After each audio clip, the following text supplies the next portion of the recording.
So as you can see here, this has now officially hit some pretty large news outlets. It's in Rolling Stone, it's in the Daily Beast, it's in Jezebel, it's in Mediaite. So yes, it has hit, it's even in Yahoo. 3 hours ago, Yahoo covered this. So yes, this is starting to take off. This is starting to take off.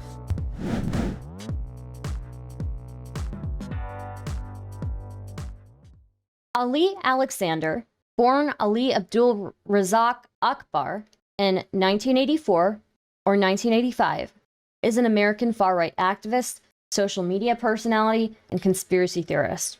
Alexander is an organizer of Stop the Steal, a campaign to promote the conspiracy theory that widespread voter fraud led to Joe Biden's victory over Donald Trump in the 2020 United States presidential election. He also helped to organize one of the several rallies that preceded the January 6th United States Capitol attack. He probably has the biggest platform accessibility of all the Groypers, possibly. Early life. Alexander was born in 1984 or 1985, one of 2 children born to a Christian African-American mother, Lydia Dews, and a Muslim father, who he says was an exchange student from a prominent family in the United Arab Emirates. His father left when he was 2 years old, and his mother raised him by herself in Fort Worth, Texas. He graduated from Fossil Ridge High School, where he was a self-described conservative political junkie. According to Alexander, he attended the Criswell College, a Southern Baptist institution of higher learning in Dallas, planning to become a minister before transferring to the University of North Texas. Alexander later said in an interview, "I discovered I really can't do this whole college thing." Alexander went by his birth name until he renamed himself Ali Alexander partway through his career as an activist. Alexander was convicted of felony property theft and credit card abuse charges in 2007 and 2008. So I will say, BPF yesterday in our interview said that there were some electronic charges against Ali Alexander that may be like CP charges. I haven't seen any evidence for that. As of now, what I will say, we can confirm, is that he was convicted of theft. He was convicted of credit card abuse charges. So that's what I will say now. He was convicted of theft from a vehicle, and he was convicted of credit card abuse. There is no evidence that I have seen for us to believe that he was convicted of anything related to CP. Also, something that BPF said yesterday is he said that there's suspicion that Alexander is a federal informant. I haven't seen any evidence for that. I don't know that there's any evidence for that. He also based that off of the statement he made about the CP charge. So I don't think that there's any evidence for us to confirm that. I think that right now what we can say about Ali Alexander is he used to live what he himself calls a hedonistic lifestyle, and he was convicted of felonies, property theft, and credit card abuse charges. Alexander has been variously described as a Republican operative, far-right personality, right-wing provocateur, and part of the New Right. The New York Observer wrote in 2018 that Alexander has a history of dog whistling to the nationalist wing of the MAGA movement. Alexander has worked with other far-right personalities, including Alex Jones, Roger Stone, Jacob Wohl, and Laura Loomer. Alexander emerged in right-wing politics around the same time as the Tea Party movement, which came to prominence in the late 2000s. At the time, he used the name Ali Akbar. According to Salon, Alexander began working in politics in 2007 as a staffer for the John McCain 2008 presidential campaign. Alexander created and became the CEO of a group called the National Bloggers Club, which he described as a nonprofit.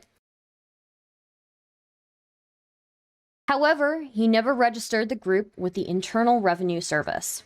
In 2014, Alexander was involved with the Black Conservatives Fund, which was described by Lamar White as a mysterious political action committee that appeared to have largely been a proxy for the former Louisiana State Senator Elbert Guillory.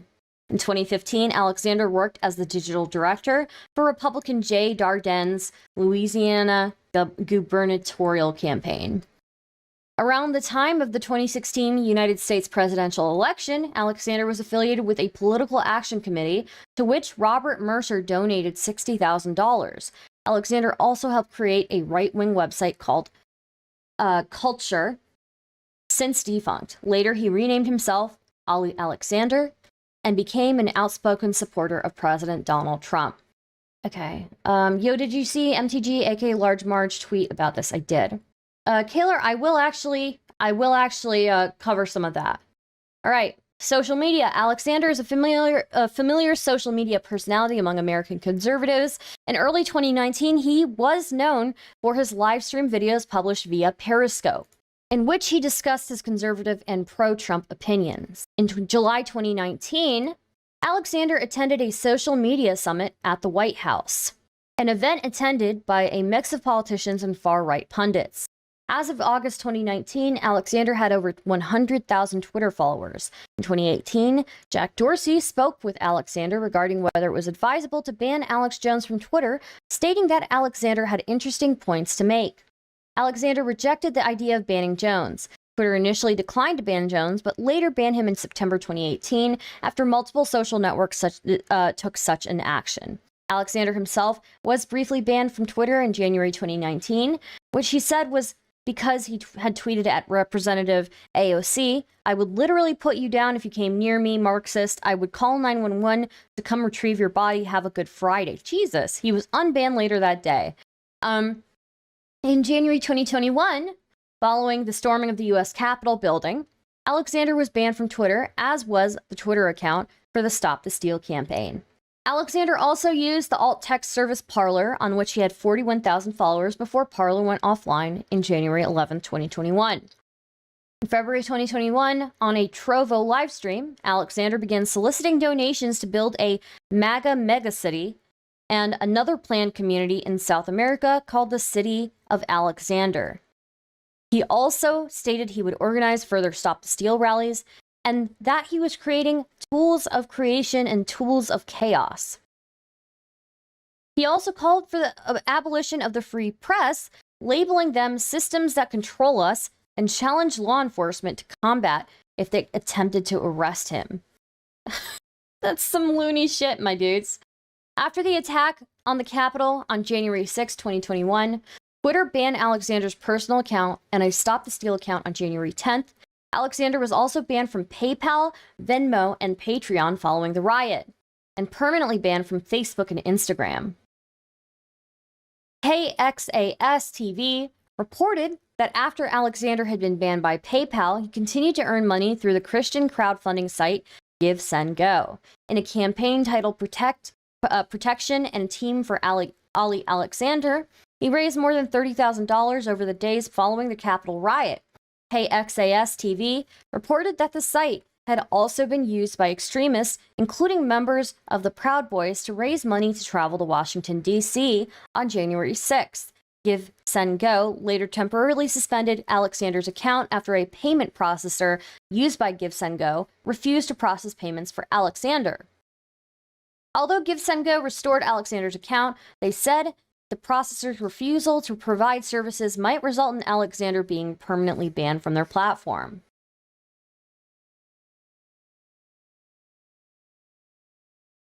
Oh, Tipster, thank you for the raid. I really appreciate it. Really appreciate it. Thank you guys so much. We are going over the Ali Alexander allegations.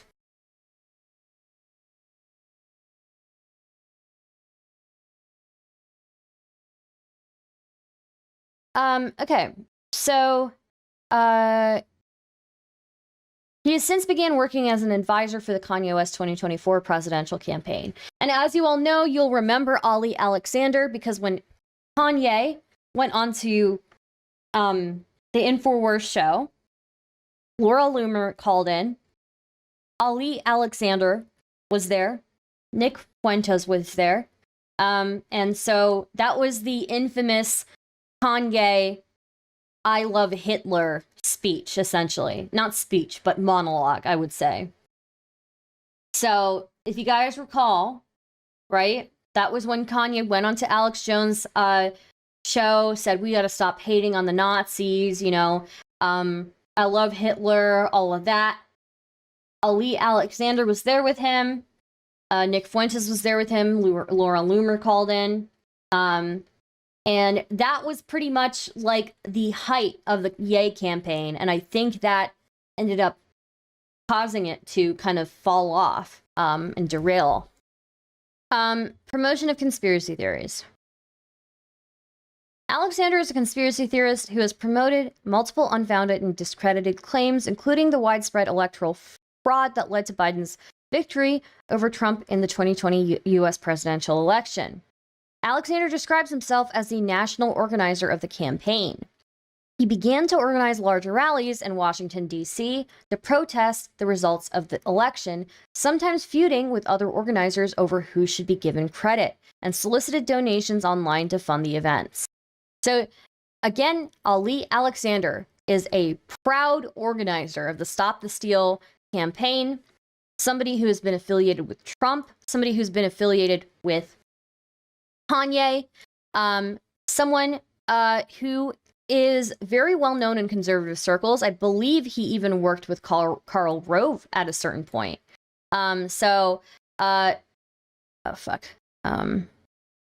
Okay. I believe he worked with Karl Rove at a certain point.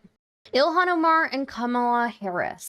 In February 2019, Alexander arranged for himself and two fellow conspiracy theorists, Jacob Wohl and Laura Loomer, to travel to Minneapolis, Minnesota. The trio filmed an online documentary about their trip called Importing Ilhan, in which they investigated the baseless theory that Ilhan Omar, U.S. representative for Minnesota's 5th Congressional District and a Somali American, had married her brother to grant him U.S. citizenship. During the trip, Alexander accompanied Wohl to a police station where Wohl filed a police report in which he claimed he and his companions had been receiving terroristic threats on Twitter.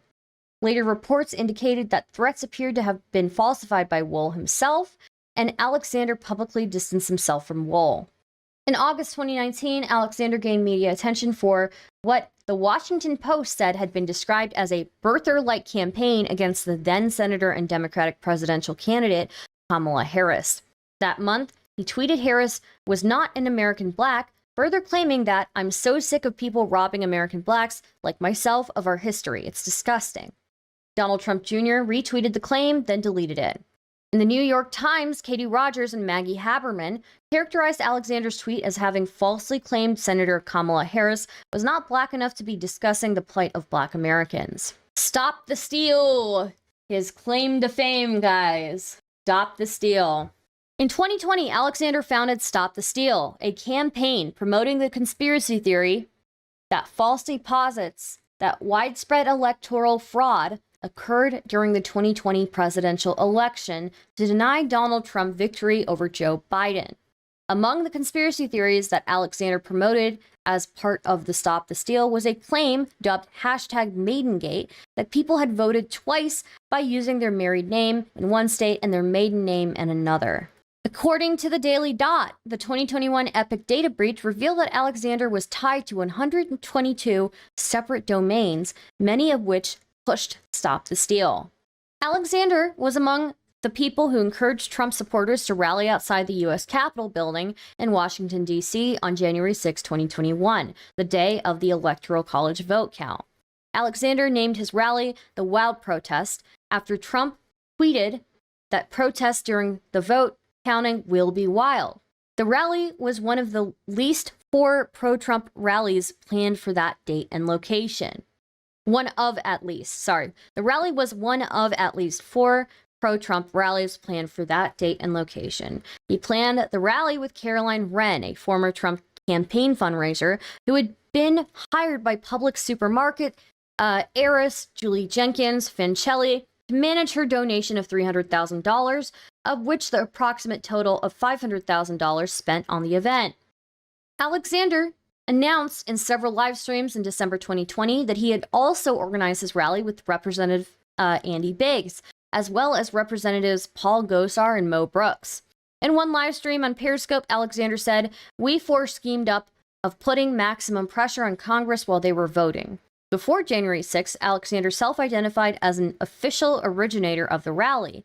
He was later identified as a founder of Wild Protest and the probable creator of a since deactivated website devoted to the event. He reportedly encouraged attendees of the Wild Protest, which occurred amid the COVID-19 pandemic in Washington, D.C., to not wear face masks. The Daily Beast reported that Alexander led a host of activists in ratcheting up the rhetoric. Before January 6th, and that Alexander's posts grew more menacing as the date approached. Alexander tweeted on December 7, 2020, that he would give his life for this fight. Tweet that was retweeted by the Arizona Republican Party with the addition, "He is, are you?" ProPublica identified a December 23rd Parler post of Alexander's in which he wrote, "If DC escalates, so do we," as one of the scores of social media posts welcoming violence before the attack. Alexander was scheduled to speak on January 5th at Freedom Plaza, just west of the White House. The Guardian named Alexander as among the people active in inciting the crowd outside the Capitol on January 6th, leading chance of victory or death. At 4:30 p.m. on January 6th, about 2 hours after rioters entered the Capitol building, Alexander posted a video of himself looking out on a crowd outside the Capitol, in which he said, "I don't disavow this, I do not denounce this." He also said in the video that most of the people at the Capitol had been peaceful, and he applauded those who didn't enter the building. After the attack on the Capitol, Alexander said he did not support what had happened, and that he wished people had not entered or even approached the Capitol building. The Daily Beast reported that Alexander had gone into hiding after the attack and taken down a website promoting his rally. In September 2021, a hack of the internet services company Epic revealed that the day after the Capitol attack, Alexander had worked to hide his ties to over 100 domains, many of which were related to Stop the Steal. Twitter banned Alexander's personal account and a Stop the Steal account on January 10th. Alexander was banned from PayPal, Venmo, and Patreon following the riot, and permanently banned from Facebook and Instagram. According to Reuters, Alexander continued to post violent rhetoric online following the attack. On a February 2021 live stream, Alexander said he would meet on the battlefield any law enforcement that attempted to arrest him. According to a February 20th Washington Post report, Alexander was among several far-right people under investigation by the U.S. Justice Department for possible ties and influence on those who were physically involved in the riot at the Capitol. On October 7th, the United States House Select Committee on January 6th attack issued a subpoena requesting records and testimony from Alexander. After January 6th, a Biggs spokesperson said Biggs had no connection with Alexander. Biggs himself later said that Alexander had exaggerated Biggs and other members' involvement. A Brooks spokesperson said Brooks had no recollection of ever communicating in any way with whoever Ollie Alexander is. Alexander said in April 2022 that he would cooperate with the Justice Department investigation into the attack after receiving a subpoena from a federal grand jury that was investigating broad categories of people involved in Trump rallies prior to the attack. Alexander was close to longtime Trump associate Roger Stone, with whom he spoke about logistics and the warring factions of rally organizers prior to the attack.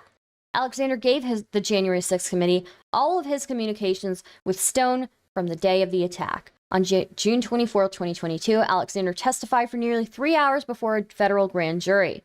On August 30th, 2022, Alexander stated to the Nebraska Examiner that he would be at the Capitol again on January 6, 2025, with the purpose of being there for whatever the Congress certifies. He intends to hold a peaceful event, commenting that in the 2024 United States presidential election, there's going to be a winner and there's going to be a loser. In that same interview, Alexander commented he does not regret being at the attack, though expressed that he wished he asserted himself on January 6th. Alexander additionally commented that he's facing $100,000 in legal fees and is currently facing a lawsuit brought against him by Capitol police officers. Glitterbell, thank you for the subscribe. Following Luiz Inácio Lula da Silva's victory over Jair Bolsonaro in the 2022 Brazilian general election, Alexander called for a military coup in Brazil. Jesus! Take to the streets, brothers of Brazil, he wrote on the social media app Truth Social. Military stand by, peacefully and patriotically. Alexander supported the gubernatorial campaign of Kari Lake in Arizona, claiming on his podcast that he could will Lake's victory into existence. Alexander claimed on the same podcast episode that he was capable of time travel, saying that time travel is easier than you think. Alexander further claimed that the Jews time travel. Lake would later lose the election to Katie Hobbs. God, jeez. Yeah, manifest it. I guess he believed he could manifest it. He identifies as Catholic, Black, and Arab. As of November 2022, he lived in Texas. It's on manifestation. I think it's a good time for a meme. I owe the banks a lot of money, but little do they know, I just learned about manifestation. Now I'm gonna get so much money, I don't need a job. Why? Because I can manifest. I don't need the old gods anymore. I answer to no one. Everything is mine, thanks to manifestation. I owe the... Okay, anyways, that's a good meme, right? Good meme. All right, manifestation. So I guess it looks like, does anybody now know about the El Paso shooting? Here's something that I found, okay? Mike Cernovich. Yesterday, Ali called me and sounded insane. He kept telling me to stay away from El Paso. He's a good friend, so I let him vent, or so it seemed. After today, his story was confirmed. Is this his whole time traveler thing? So, let's go into his criminal history. Here's some mugshots. This is his mugshot from one of his arrests. Here's another mugshot. Credit to Kea for this. Ali was arrested in November 2006 for stealing 5 MP3 players, 20 CDs, 3 camcorders, 2 DVD players, 1 back massager, 1 clock, 4 shirts, 2 belts, and a piece of luggage from a woman's home. Just 1 month later, in December 2006, he was arrested again, this time for breaking into someone's car, stealing his debit card, and spending $400. For this, he was given 4 years probation, which expired in 2012. That's back in 2006. He became kind of relevant in the political sphere. I mean, he became relevant in 2007, it looks like. A staffer to John McCain 2008 presidential campaign. I'm surprised he was able to do that in 2007 after just a year prior having had these criminal convictions. In the name by grant authority of the state of Texas, said of county that said to the county, upon their oaths do present in and to this of said county that Ali Akbar, hereinafter called defendant in the county of parent and state aforesaid on or about the 4th day of November 2006, did unlawfully appropriate by acquiring or otherwise exercising control over property, to wit, 5 MP3 players, 20 CDs, 3 camcorders, 2 DVD players, 1 back massager, 1 clock, 4 shirts, 2 belts, and a piece of luggage of the value of $1,500 or more, but less than $20,000, with intent to deprive the owner, Keira Calvillo, of the property, and all of the said property was obtained pursuant to one scheme or continuing course of conduct, which began on or about November 1st, 2006, and continued until on or about November 29, 2006. So that's the first one. With intent to fraudulently obtain a benefit, present or use a debit card, to wit, a Wells Fargo debit card, with the knowledge that said card had not been issued to the said defendant, and with the knowledge that said card was not used with the effective consent of Russell Huffman, the card holder. Probationary term, 4 years. Punishment deferred. The offense, debit card abuse. Charging an instrument indictment. $400 and 0 cents for the fine. fine in the amount of $400 and court costs in the amount of $276 payable to and through the district clerk of Tarrant County, Texas. Order for release from deferred adjudication. The defendant's period of deferred adjudication community supervision having expired and the court not having proceeded adjudication, the proceedings against the defendant are dismissed and the defendant is discharged. I don't know what that means. I don't know what it means when something is dismissed. Oh, fuck, I shouldn't have closed that. Let me open it up. He's been accused of, on the internet. Now, I can't confirm any of this, right? I can't confirm any of this because this is from the internet, all right? I can confirm these documents that we've seen. I can confirm, because it's in the Wikipedia article, that he was 100%,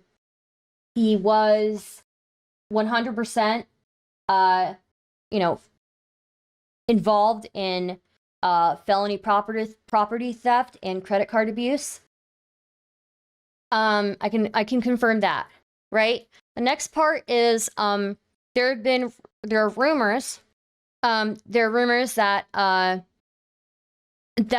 McCain campaign / voter fraud.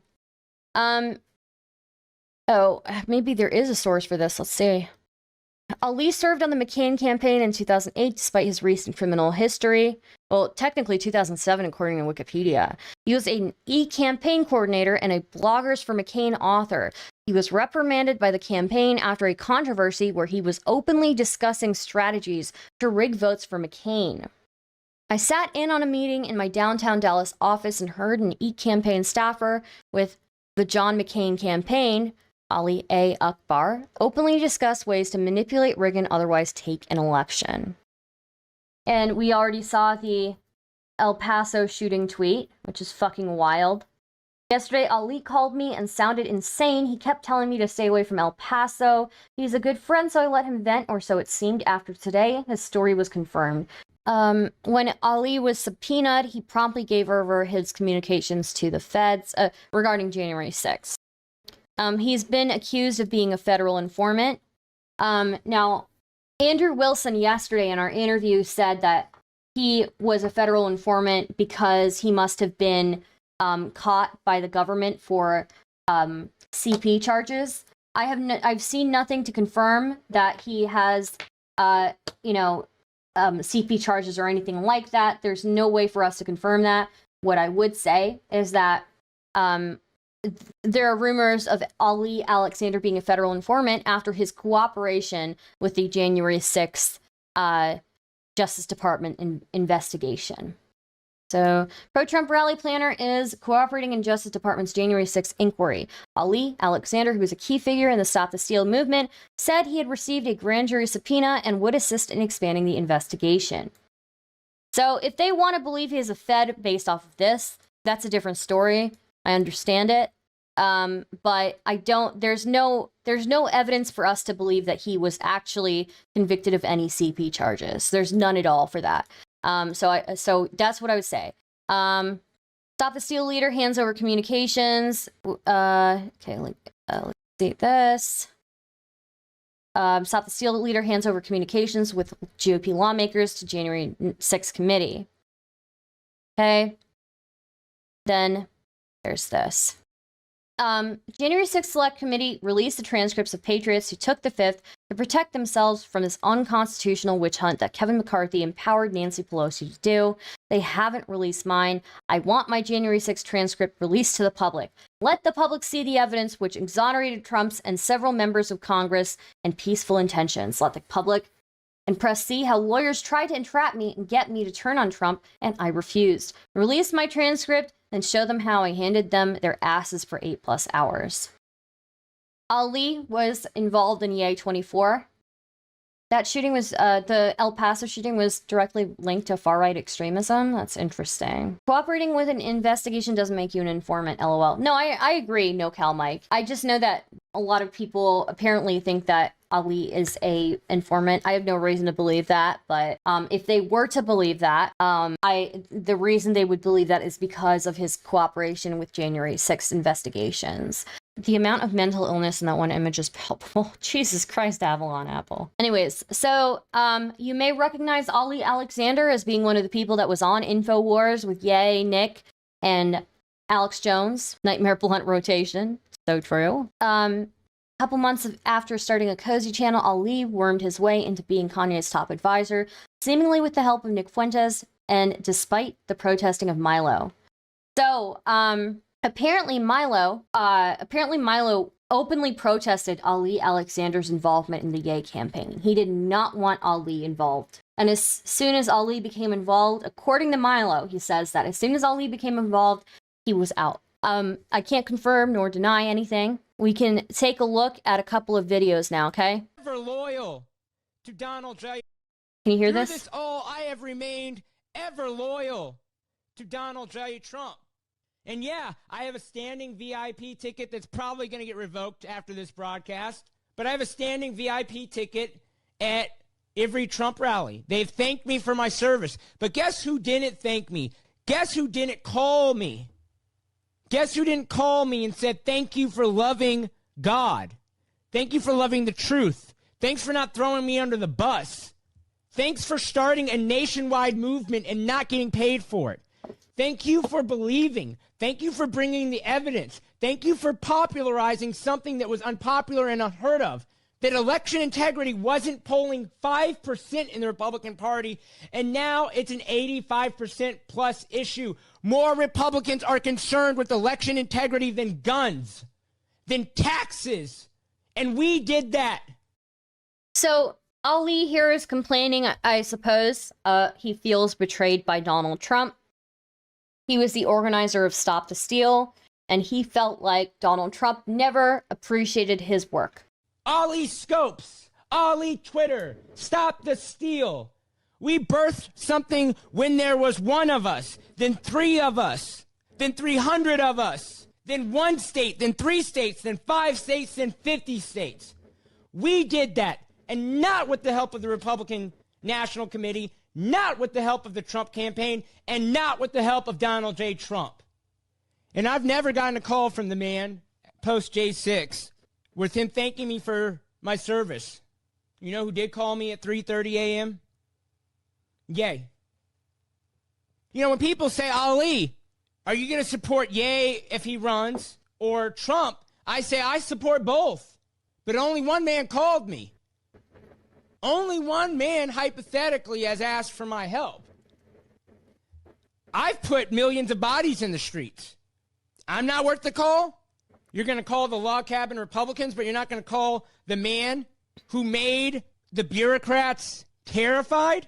The man who testified in front of the J6 Select Committee for 8 hours successfully, was not charged with perjury, was not charged with obstruction? The man who went to a grand jury and said, Trump's innocent, I'm innocent, Stop the Steal is innocent, we did nothing wrong, how dare you? So yeah, he seems pretty bitter here against Trump. And it's kind of similar in the way that it seemed that Nick was disappointed in Trump. It's kind of similar in that way. Okay, Ali is openly bisexual.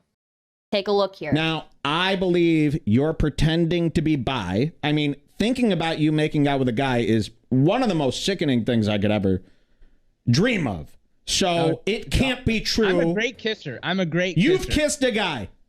Yeah, I kissed a guy last night. And have they lived to tell about this? They have lived to tell about it. Have you? I got game. I got game. And what I'll tell you is that power and influence is an aphrodisiac. Now, I'm not me tooing anybody. Yeah. But you know, people are attracted to. Oh, the irony, guys. The irony. The irony. I'm not me tooing anybody. Good God. The irony. The irony.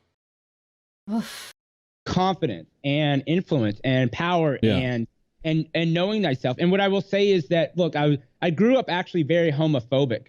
I actually believe. Nice. I won't even say what I believe. But I also don't believe. I believe 90% of this stuff about repression and all this. I mean, it's such mumbo jumbo. Yeah. It's stupid. So I don't think. Oh, I was secretly trying to find myself. I think what happened is, my mom found my porn and she was pissed. She cried.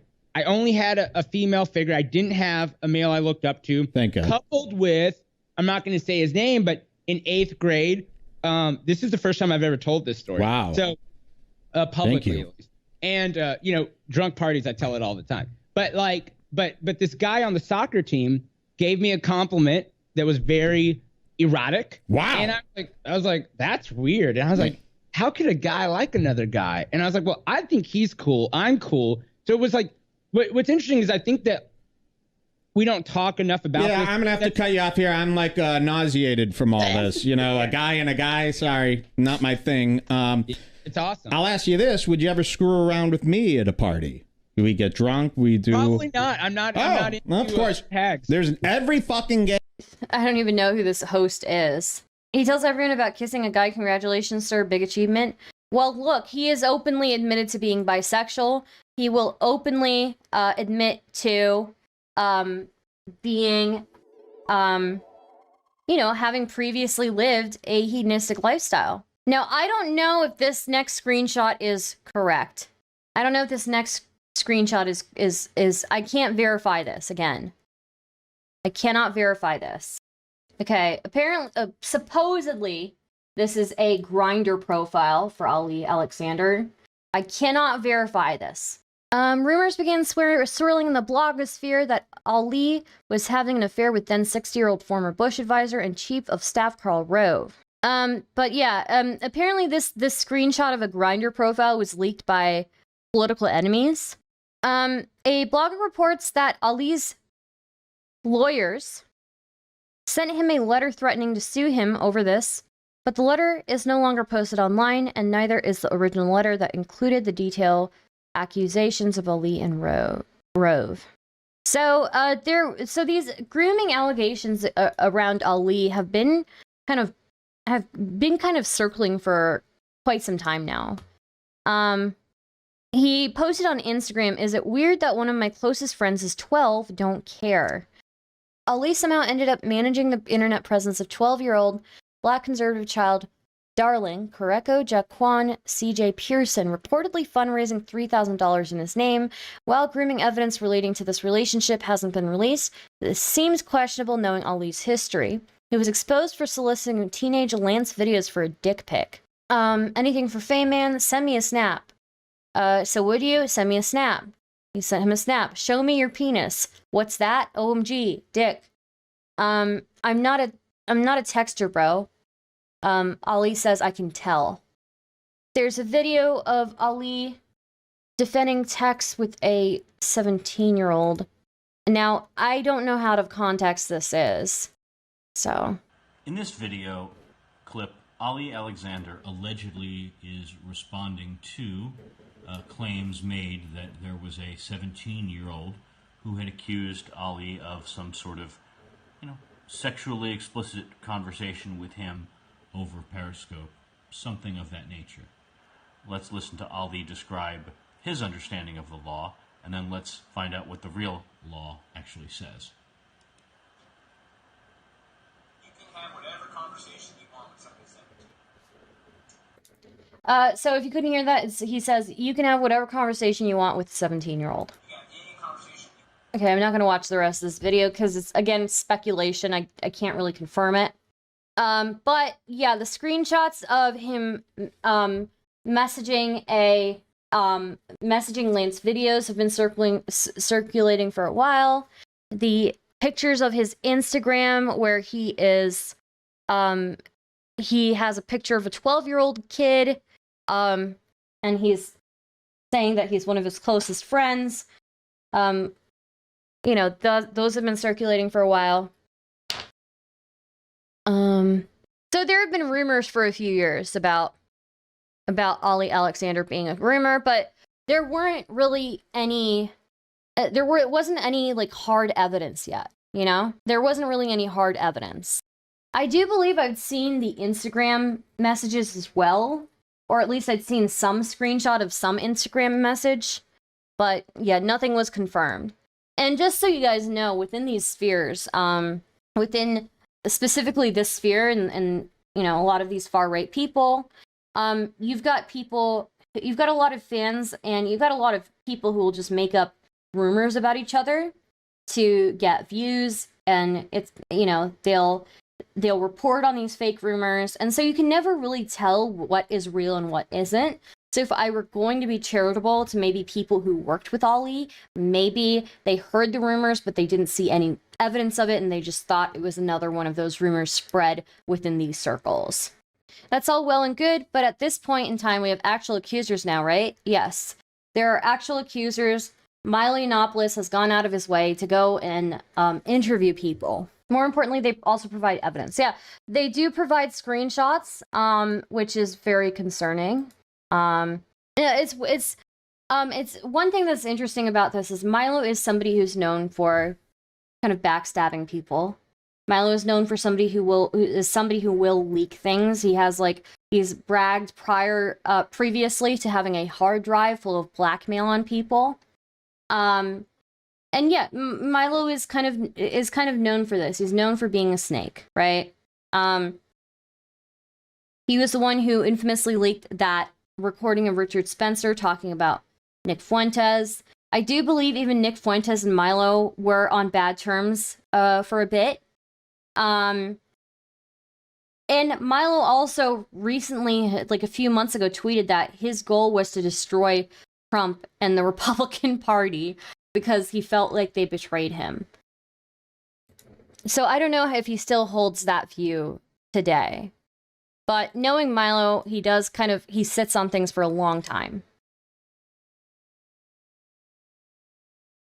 Nick Fuentes leaked that on his live stream. Milo leaked a different Spencer recording. Oh, okay. I must have mistaken that. Yeah. Yeah, Milo did leak stuff on Spencer. So yeah, that is currently where we are, right? And you know, all of the people in that sphere are kind of fighting with each other. All of them are kind of fighting with each other. Let's get back to stuff. So one thing I remember talking with Spencer about was advice that he would have given Nick Fuentes. Because right now we're seeing Milo kind of drive the knife into Nick Fuentes, right? And one thing I've noticed, like, Nick is well aware of how people will use him, right? He's well aware that Marjorie Taylor Greene was using him to get to his young audience, and when he invited her to AFPAC. And even though he doesn't support women in politics, he felt like having her support and you know, meeting with her and giving her access to AF would help kind of his trajectory, help his goals, right? So Nick has no delusions, from what I can tell. He has no delusions of these people. You know, he knows that people will use him and discard him if they get the chance. But I think he felt like it was a worthy exchange with some of these people because he would get some sort of political, you know, progress through these people, right? But I remember asking Richard, back when I did my first interview with him, what advice he would have for Fuentes, if he could give Fuentes any advice. I think this is super interesting. Don't ever come at me again for this shit, okay, guys? I'm just letting you know. So I asked Spencer, you had some advice for Nick. What would you say to him about your interactions with America First? If Fuentes would listen, would you give him any advice, I guess? Yeah. I wish I could have told him this before the election, actually. And I guess it's a variation on Machiavelli's advice of beware of flatterers. So I'll say two things. First off, I know this might sound kind of crazy or something, but don't listen to your audience and don't be afraid to fire your customers.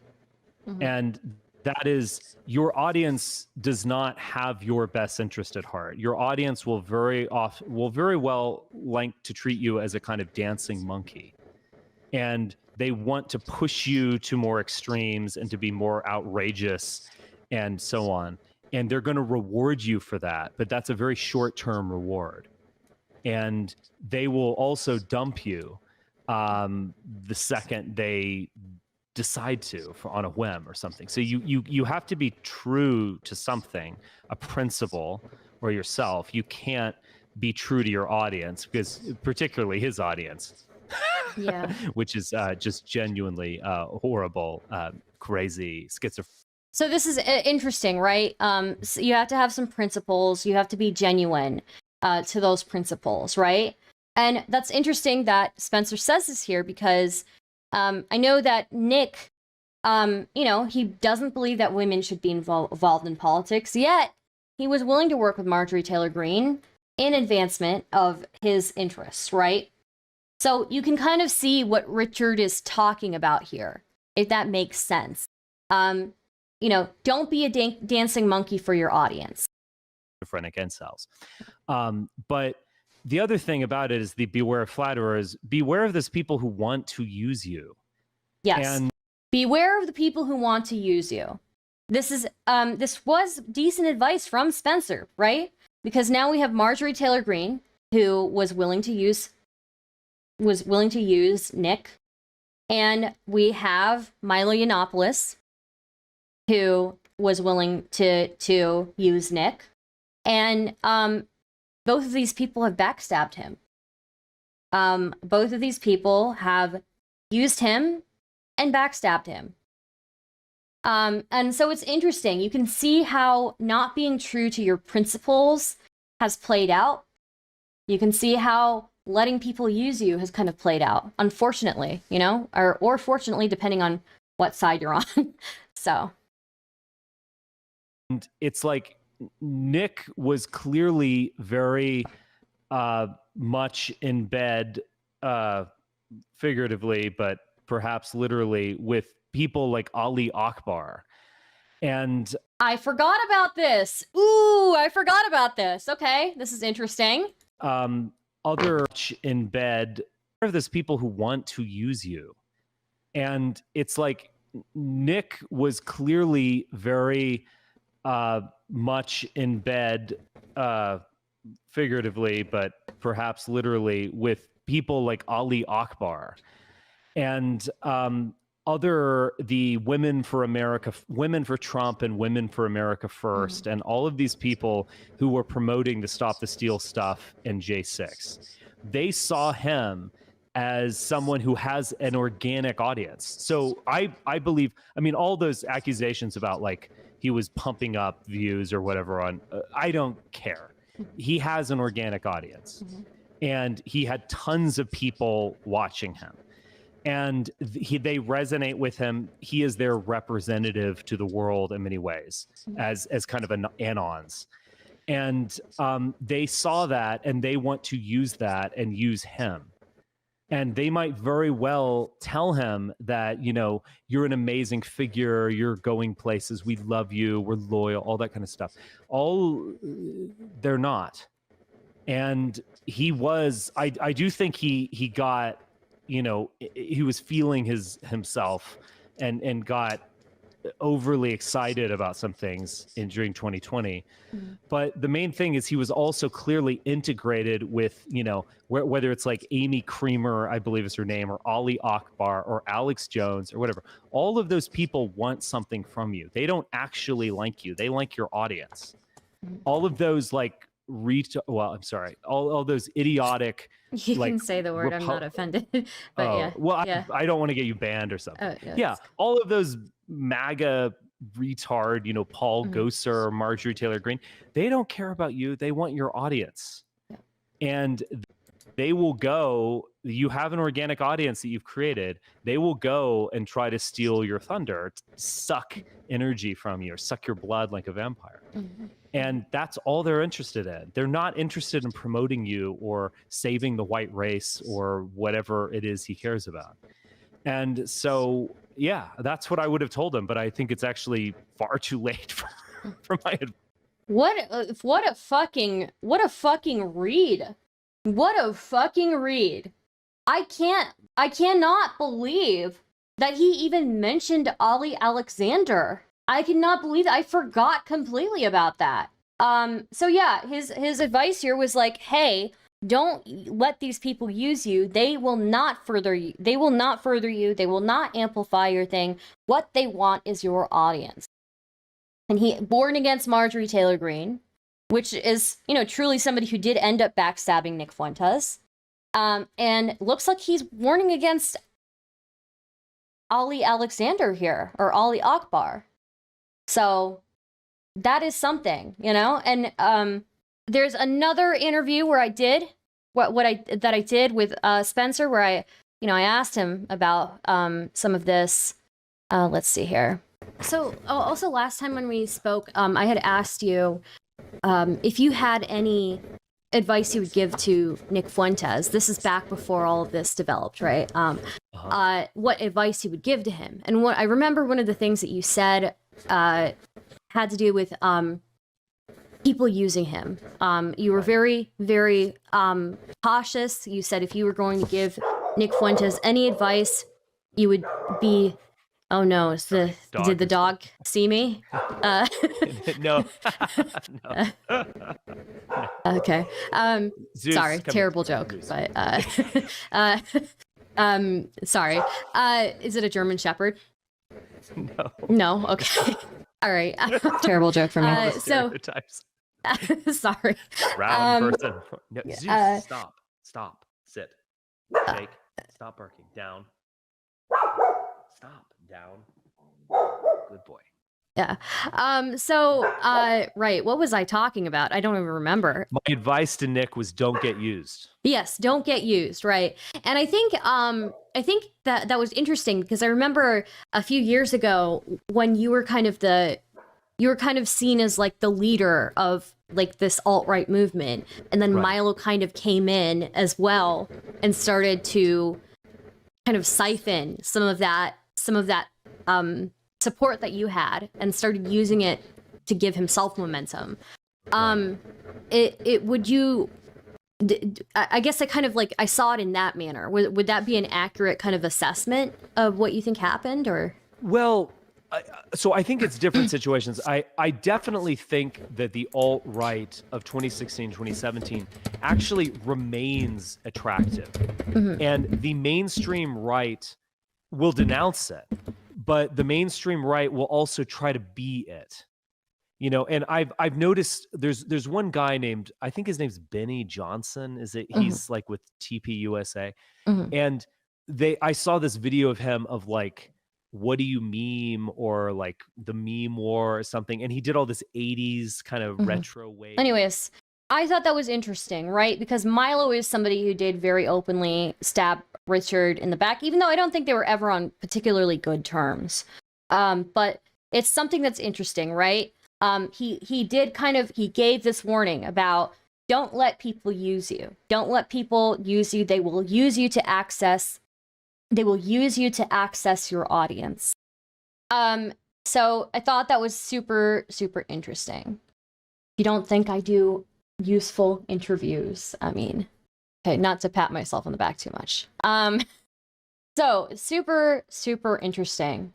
It's super interesting that he even mentioned Ali Akbar or Ali Alexander.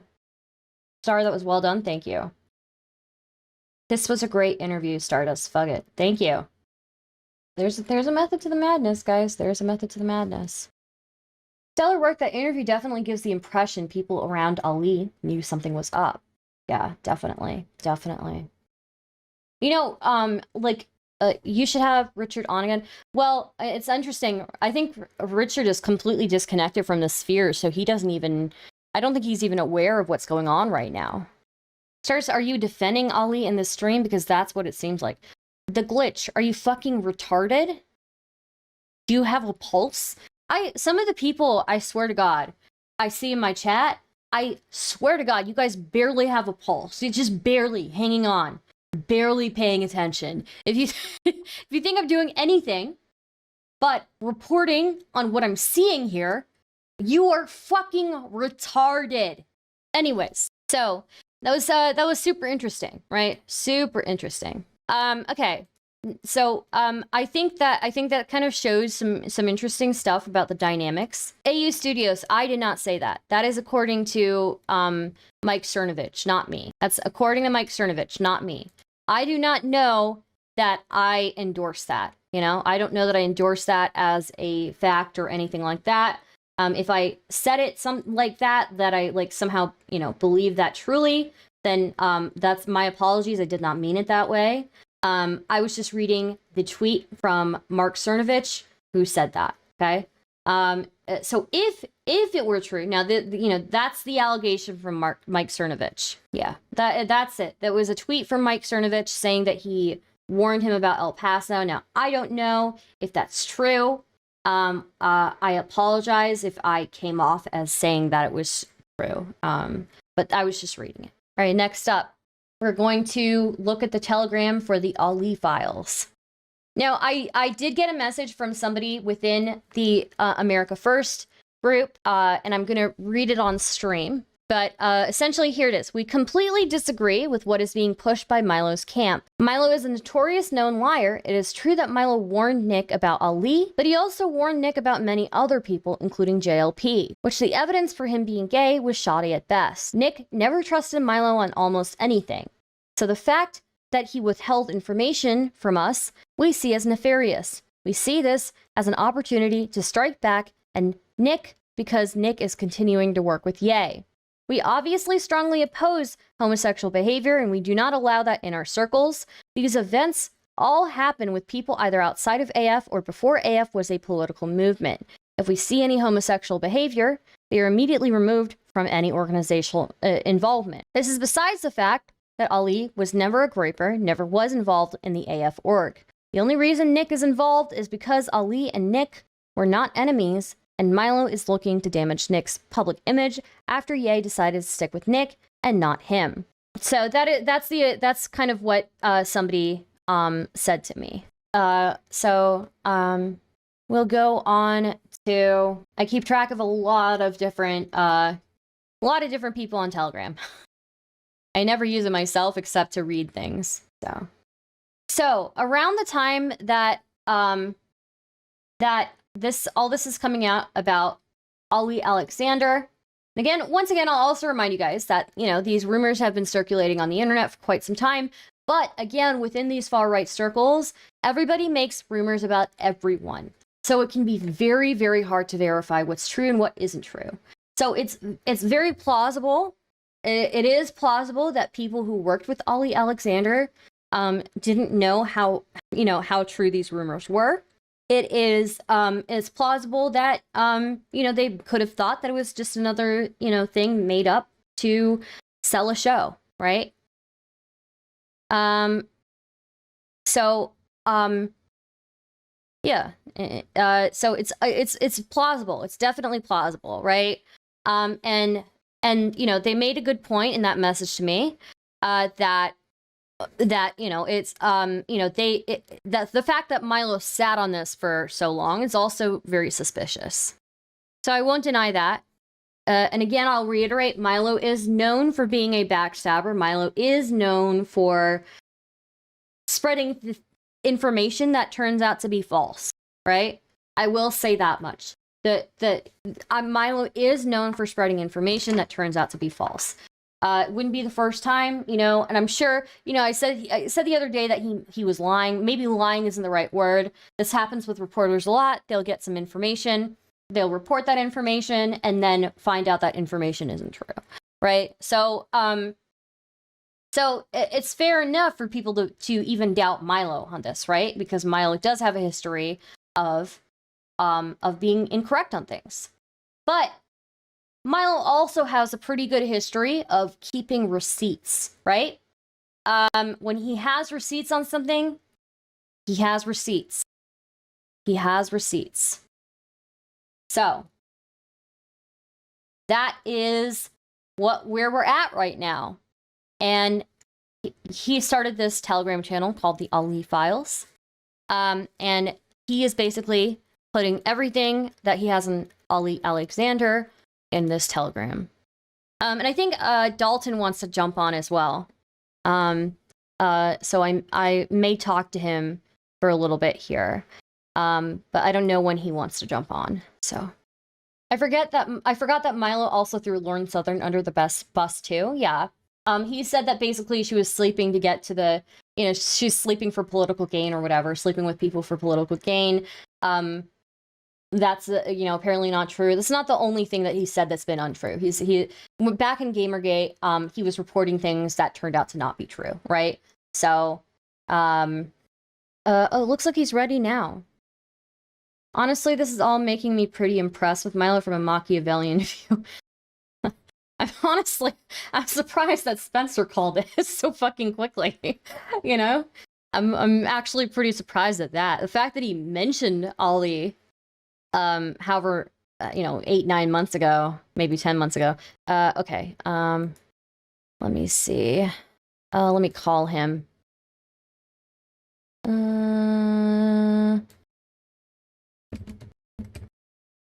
Oh, okay, there it is. Okay, here we go. Hello? Hey! Hey, how's it going? It's going good. How are you? I'm good. So, Long time no talk. long time no talk. How are things on the AF side right now? It's going great. We're Yeah. covering the same thing that you're covering. Okay, cool. I'm trying to be as unbiased as possible with you. Yeah, that's fair. I haven't seen much of your stream, but people were saying that you wanted to talk to someone on our side because you talked to BPF recently. Yeah. And I will say, like, some of the stuff that BPF said are things that I can't really confirm, right? Like, there's no evidence that one thing that he made a claim yesterday was that that Ali Alexander had a previous charge of CP or something like that. I can't find any evidence of that. I can't find any evidence of people thinking that he's a federal informant because of that. So that's kind of like where I am. I knew that his would be a little bit biased as well. So I figured it would be fair to have somebody from the AF side to represent what they think of this whole thing. He said that there was I don't know where that comes from. From my understanding, the rumors about Ali go back to him being a bisexual because his Grindr account was leaked, I think. And by the way, my co-host Tyler is here. Hey, what's up? It's nice to meet you. I don't think that we talked before, so I'm Tyler. Hi, nice to meet you. That's like the extent of like the root, like from like if you go way back, right? Like I've never heard of this. He's had like a previous charge of child pornography, like possession of child pornography or something like that. No, and I was aware of like the rumors surrounding Ali being around for quite some time, but I wasn't aware of where they like exactly originated. I know he had like he was posting on Instagram that he was friends with some 12-year-old or whatever, but as far as like the grooming rumors, I think it's fair to say that there are a lot of rumors that kind of go around in this space. So from my understanding, if someone were to, and I don't want to speak for Nick here, but I feel like, if someone comes to me and says, hey, this guy's a pedophile, and that this person has a problem with the other guy, you're immediately going to be dubious of that claim. It's the classic trope online where everyone you don't like's a pedophile. So Nick then asked for evidence. He asked for, I need proof. Like, if you're going to make these claims, I know he may be weird, and probably bisexual, but he claims to have beaten that. He claims he's a convert, all this stuff. Then you have to say, well, where's the evidence? And Milo never supplied that evidence. And if you want the proof of that, like, I can provide that for you. He has admitted that he never provided that evidence. He was in a chat arguing with Groypers like 3 or 4 times now, claiming that he never sent Nick any names. He never sent Nick any proof, even though he keeps saying on Telegram he has. He keeps saying, I've posted the documents. I've posted, this or that, but he hasn't. What I'm advocating for is Milo steps up and outs a fucking pedophile by posting the evidence. And he did that with Smiley, and I said that guy's a fucking creep pedophile. I disavow. The problem is people are trying to use this as a vector to attack Nick with disingenuous claims and defamation. Yeah. Does that make sense? That makes sense. Yeah. And, one thing I try to make clear is, again, there are a lot of different rumors that go around in the space. So it's reasonable to want some evidence for rumors, even if they're rumors that are longstanding, because everybody makes them up, at least within this, within AF, and then within people who are anti-AF, and everybody in these spaces they will say anything to get viewers to their show. And that's just kind of the game, right? It's kind of the game there. But yeah, I think it's very, it's plausible that Nick didn't have the evidence that he wanted to truly disconnect from Ali. Ali is somebody who's very well connected, and he probably thought that, if this is really true, that people who are connected to Ali would have done the proper vetting, I guess, to kind of see this. But it's unfortunate that that all of this is coming out now, and yeah, I didn't, I feel bad for that. Yeah. I also want to say that I find it very strange, and this is, you're asking for our perspective. This is, to me, it's very strange that they're not saying, hey, Alex Jones, why aren't you disavowing Ali on your show right now? Hey, MTG, you've had these very close, you've had these very close connections with Ali. Hey, anyone else? Apparently, Milo has worked with Ali far longer, and, in a broader array with Ali. So I don't understand. If from my understanding, Milo is covering it up. Milo needs to post the evidence. He needs to get it to the proper authorities. And that should be that. He shouldn't be in Movie Maker editing these little films and trying to say, in 7 days, I'm going to release post it. You have evidence that someone is a child predator. Post it. And, I'll preemptively talk about the Lance stuff. Lance has, he was 17 at the time. He never sent any pictures. He confirmed that. I think it is disgusting that Ali was trying to talk to a 17-year-old. I believe in Texas, the age of consent is 16. That doesn't go without saying. By the way, that doesn't go without saying that I think it's not disgusting. It is clearly gross and disgusting, and I completely disavow. But I do think that there is a difference, when we're talking under 16 and 17, you get to 15, 12, that's what I would consider a pedophile. 17, I know I was pretty conscious about what I was doing at 17. I was trying to rizz up, ladies who are older than me.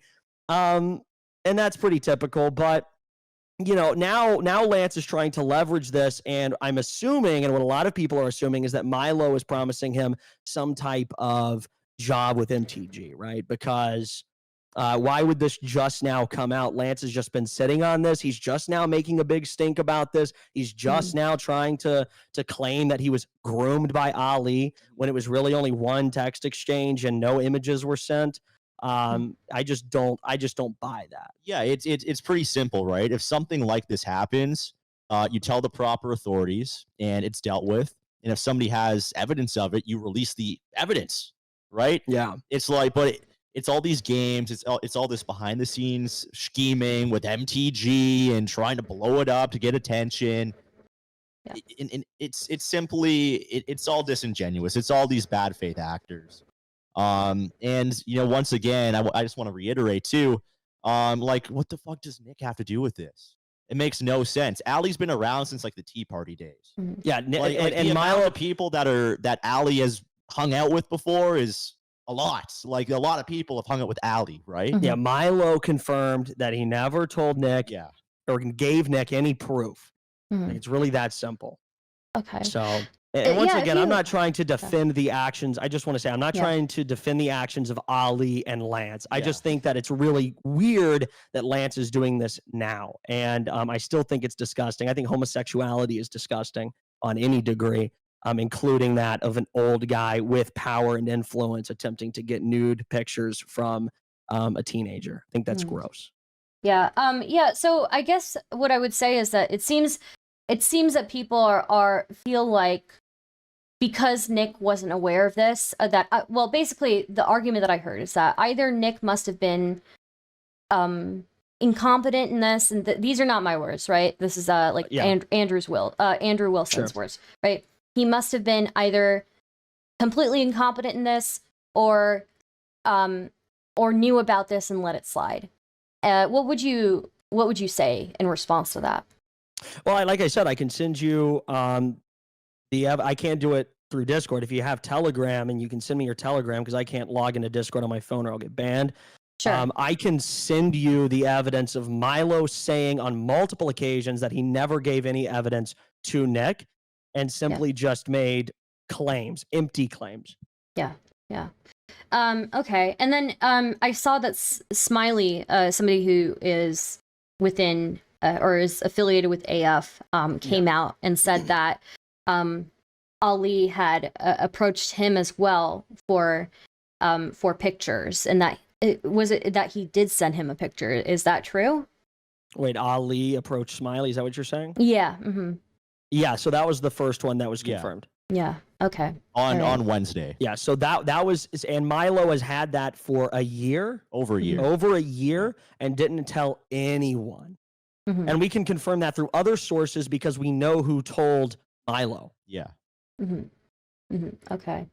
And just to, just playing, in my opinion, I think, even if like at 17, let's say hypothetically, even if Lance did know what he was doing, or was trying to get some sort of job with Ali or something like that, I would still say like the responsibility falls on Ali at the end of the day, right? Yeah, no, but once again, I think he's disgusting. He's a pedophile freak, in my opinion. Yeah. 100%. But I think that the problem is, like, the reasoning behind attacking Nick over this just falls through once you understand the evidence. Yeah. And you've actually seen what Milo will say outside of his, public Telegram post, what he'll say in chats, what he'll say in the live chat, what he'll, when he just openly confirms that he never informed Nick of anything. Yeah. Okay. Yeah. I'll hit you up on Telegram. I barely use it. I only use it to read other people's posts, but yeah, definitely anything that you think could contribute to giving a more balanced view on this would definitely greatly help me. I don't know how to even add people on Telegram. You should honestly. it should just be like like you're gonna iMessage someone. Just enter. I just sent you my user. I think that's my username. If not, message me and say, hey, nothing's coming up. Let me see. And then you can send me yours or something. But yeah, I'll get everything that I have over to you. Okay. I see Dalton Clodfelter. I don't see Dalton Clod by itself. Okay, then that may be it. Just message that. Well, I hope that I clarified a little bit what our side is saying, at least, and how I'm viewing things. I don't know if I don't think I'll ever convince anyone in your chat. Well, but, I mean, we're again, like, it depends. It's a mix of different people, right? But sure. We're just kind of trying to observe what's happening here. And it's interesting because I remember I interviewed Richard Spencer, about advice he would have given to Nick, right? And we just went over that, actually. It was super interesting because back then he was saying, well, people like Marjorie Taylor Greene are going to use him, and they don't want to help him further his political message. They want access to his audience. Sure. I thought that was super interesting. So I guess take that for what you will, I guess. I sent you a message on Telegram. I don't know if you received it. Let me double check. Yeah, okay, I got it. Okay, cool. All right, I'll send you whatever I have. If you need if you have any clarifying questions, feel free to call me here. For sure. Thank you so much. And is there anything else that you think I should know while going into this and kind of looking at stuff? Just know that well, I mean, I think it's pretty obvious, for one, that any left-wing mainstream news source reporting on this is being fed information by Milo. Mhm. It's not just them doing this really good investigative journalism or something.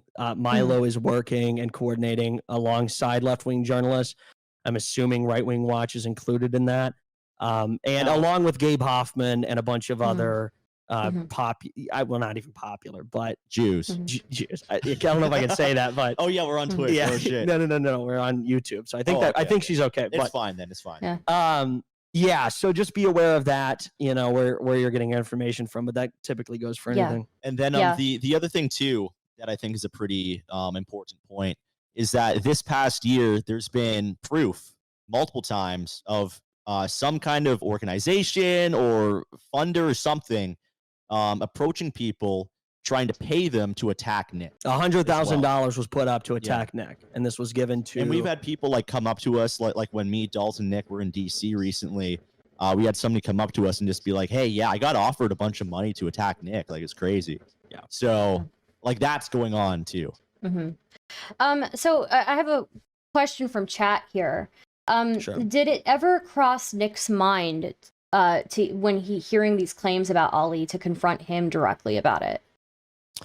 I mean, I can't answer that. I'm assuming that, you know, maybe Nick would have a passing conversation with Ali about something.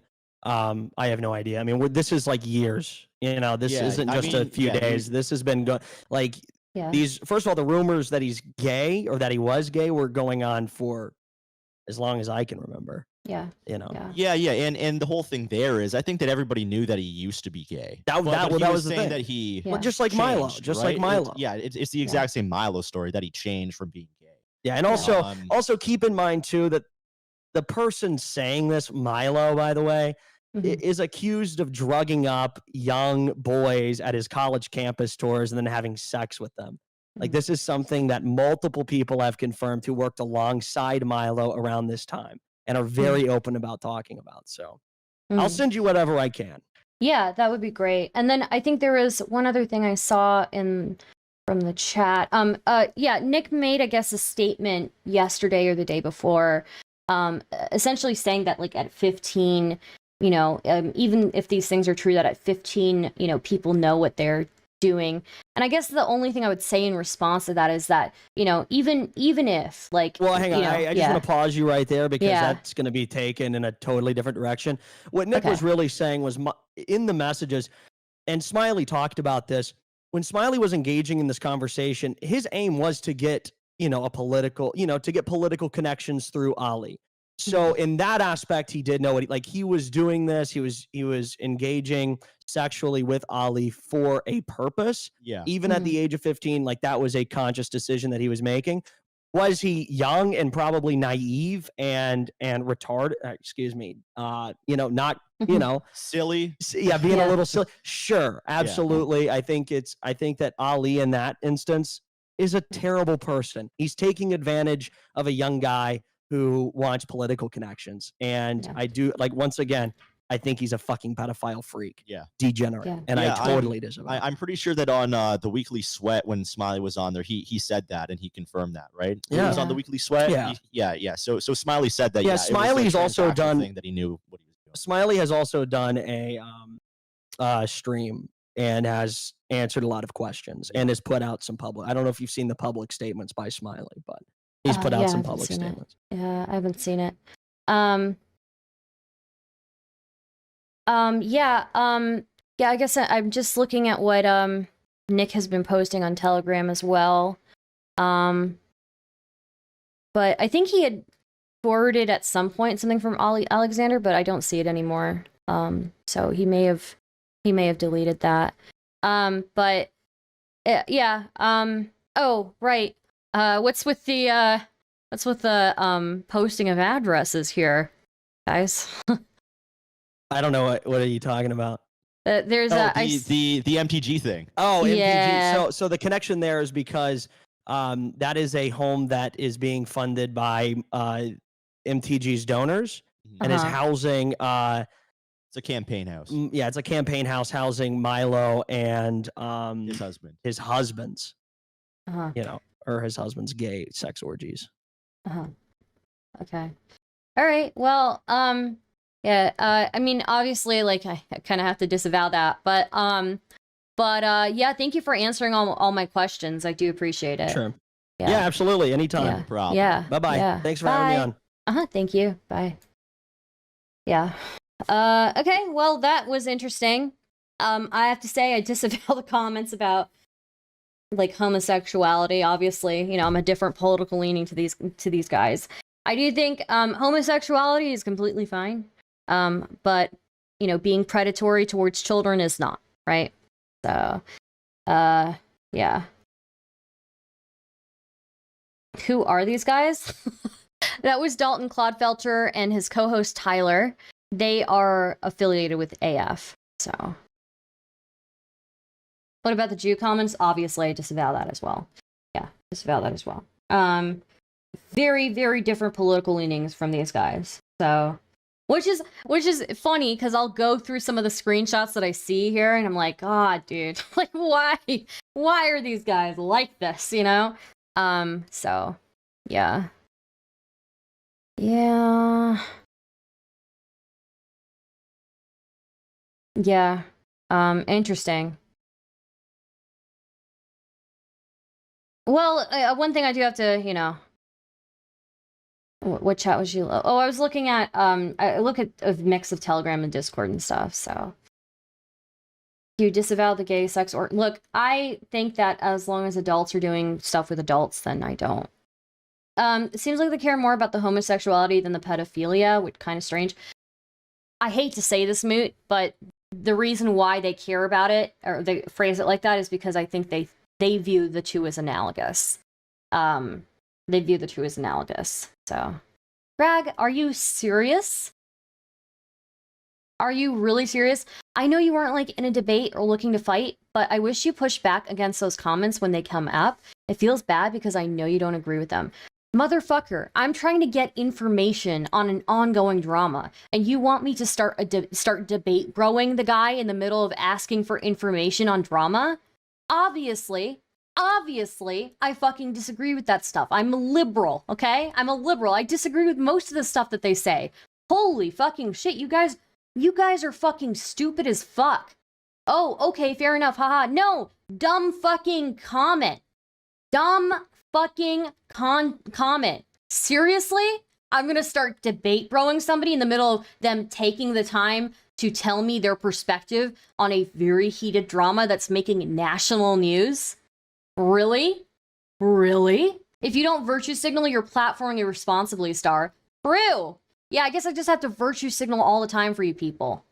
Yeah, Monosticks makes a really good point. Imagine you're a cop interrogating someone and they say some homophobic shit, so you debate bro them in the middle of your interrogation.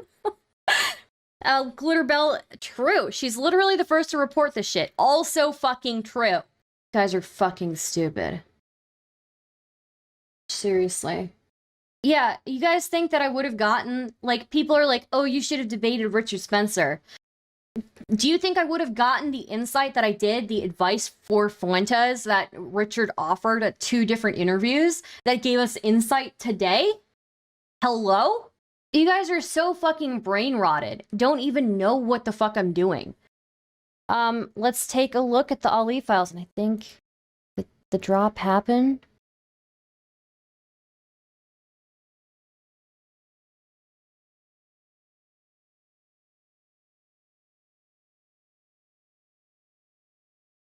So, should we just get right back into it, guys?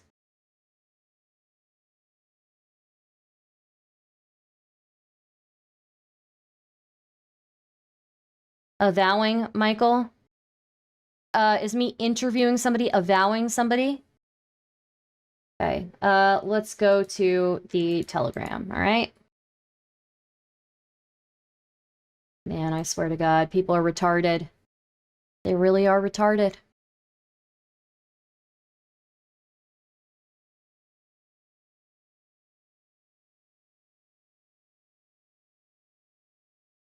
All right, let's get back into the Ali files from the first part. Isn't today Monday? Today is Monday, and usually I'm off on Mondays, but this is such a bombshell that we need to cover it. So. Oh, how come you guys can't see this? Let me see.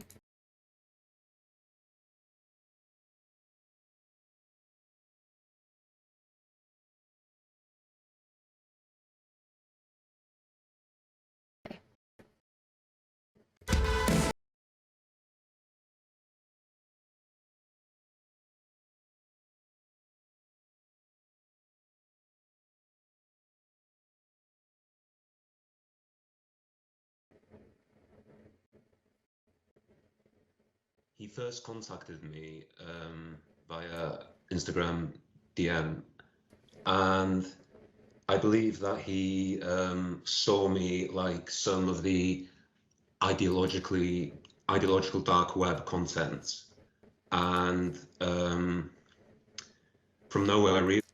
So this guy is Luke. He was 20 when Ollie Alexander reached out to him. Really, he began talking to me and telling me I took an interest, and he was curious to find out more about me apropos of nothing, and laid on to me kind of advances and compliments, and that's how it began, really. Milo is the one who made this video, yes. So if he said something on his Twitter From what I profile understand, saying, we're looking for digital editors, people who are they are into American politics in some capacity. Those turned out to be entirely false kind of opportunities. I think in the very first exchange, he wanted to know if I had a girlfriend. I sort of brushed it off, didn't really answer it. He then said, oh, well, I would have asked you if you had a boyfriend.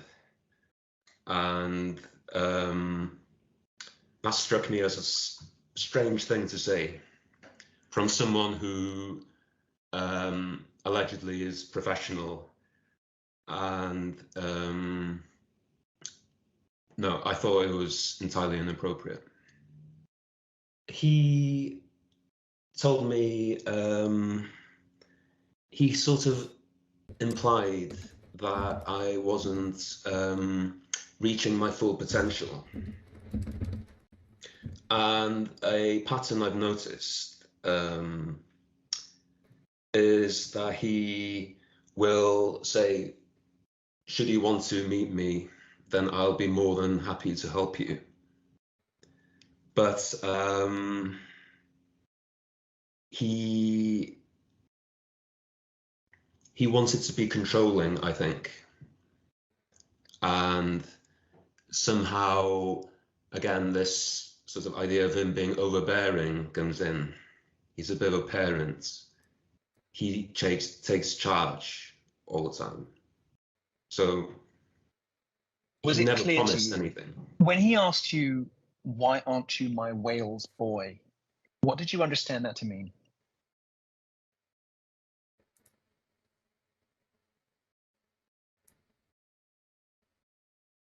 I think it meant that he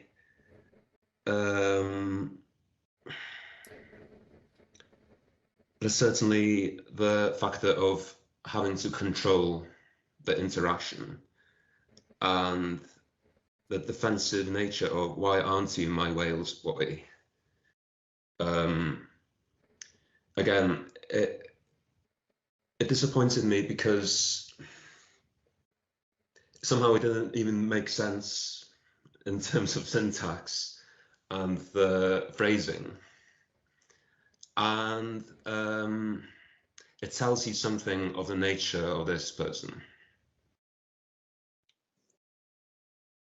The messages from Ali become very explicitly and graphically sexual in nature at some points. and they always seem to be interlaced with professional promises, insinuations. As you mentioned earlier, there's a sort of intertwining of sexual demands and promises with professional promises and kind of dangling opportunities. Were you aware when this was happening that is a classic symptom of predation? If I cast my mind back, probably not. However, very early on, I kind of understood, no, this person, you know, it's not criminal. He behaves like someone with some sort of personality Milo is the one disorder. interviewing. Yeah. When I received his texts of a sexual nature, I kind of humored him. I didn't really buy into anything that he offered or anything that he kind of laid on me. Was it clear to you that there was a sexual component to the deal? If he were to fly you over to America, as he promised to or offered to, was it clear to you that there was a sexual component to that conversation? Definitely. I think that he projected some of his own fantasies onto me, and the messages would start normally, but then he would suddenly turn on this sort of sexual persona of his. Do you think that you may have been at risk? I think I would have been at risk. The failure to recognize boundaries between him and others. So certainly I don't doubt it for a second. I understood it as being something that an authority, such as a parent, would have done. Like, not at all in keeping with someone who was in politics. So I'm going to speed it the up a fact little he bit, guys. said himself, I'm sorry if I'm overbearing. It struck me as slightly, how shall I put this? Slightly pathological in a sense. He asked you in several different places, several different times, directly and explicitly, to perform sex acts on him, which you declined to do. When he asked for those things, he asked, for instance, do you want me to fuck you, or are you just going to blow me? You declined. But immediately before that, he'd added, I don't need you to be happy. What went through your mind when you received those messages back to back? I don't need you to be happy. It's like the fourth time we watch this. Okay, guys, we have new people in the chat, so I just want to make sure we're caught up, okay? And quickly followed by... if you really want to, we'll move past this, and we'll just look at the Twitter interactions. Classic, predation. Someone who says to you, I don't want you, and yet continually talks to you in some kind of sordid manner, to put it mildly. I think I told him at several points, actually, you can do better. You're better than this. You shouldn't be doing it. And yet he continually charged on, saying that he wanted to kind of use me. In the direct messages between you, apropos of nothing out of nowhere, he texts you, bet you're getting fucked in that bar, bitch. Presumably in response to something you posted on your public Instagram profile. And what was the effect of that on you, to know that this person was sort of following you closely, assiduously, and then DMing you with these aggressive sexual accusations, demeaning sexual language in response to innocent posts on your page? What was the effect of that on you? At the time, in that particular example, I'm sure I thought, yeah, he seems slightly strange. I think the effect of it was of gaslighting. He kind of tried to balance his sort of political campaigning with this sort of strange behavior. He also liked my graduation pictures and, you know, looked at my Instagram stories. So this was entirely public. And so, you know, the phrase sort of like he, you know, a wolf in sheep's clothing or whatever.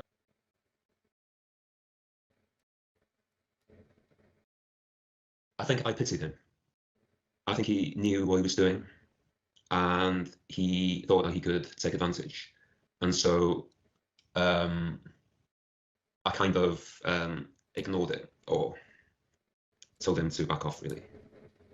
You've mentioned a few times, both in our previous conversations and then again in this one, that while you were able to see what was going on for what it was, that you worried that other targets or victims of Ali's might not be able to resist in the way that you did. And indeed, that's exactly what some of them say in other interviews that we've conducted. They say that they only realized much later. They report feeling intimidated when Ali posted publicly liked photos that were kind of family pictures or stuff to do with graduation, sort of intimate moments or big life goals were sullied by his public presence, and there was a kind of feeling of the walls coming in. You obviously were lucky in the sense that you had the wherewithal to realize what was happening. I don't know. It never occurred to him, I don't think, that he was wasting his time with me. But I told him on several occasions that I wasn't interested. And yeah, he continued to talk in a very inappropriate manner. I would occasionally send him a message telling him sort of, oh, I like what you've done with this and that. And but it became obvious that whatever he thought could have been between it, like it didn't even exist. And yeah, that kind of, I think that was a hard lesson. His inability to know the effect of his behavior, that's something that struck me as something, I don't know, it was insane, really. Listening to you speak, it occurs to me that you may feel a little sorry for him. Is that true? Definitely. Definitely. It's not something that he even picked up on, I don't think. He exists in his own world, and people's thoughts or capacity for something like as simple as sort of sympathy or empathy, It's very, very he's entirely oblivious to. very And yeah, inappropriate I think there's a messages. touch of sadness to this individual. Had I known that at the time, it would have shocked me. And knowing what I know now about him, it doesn't shock me in the slightest. I think I was quite fortunate to have not really been taken in as such. It seemed to be grooming. And I know, had others been in my situation, I don't think they would have been able to handle it so well, I don't think. I would ask them to consult their conscience and to reconsider their alliance with this individual and try and promote a kind of skepticism. And wherever a spurious claim is made by Ali Alexander, use everything in your might to dispute it. So, this video was made, like a week or so ago. At that time, there were 22 victims that had come forward. Apparently, as of now, there are like 25.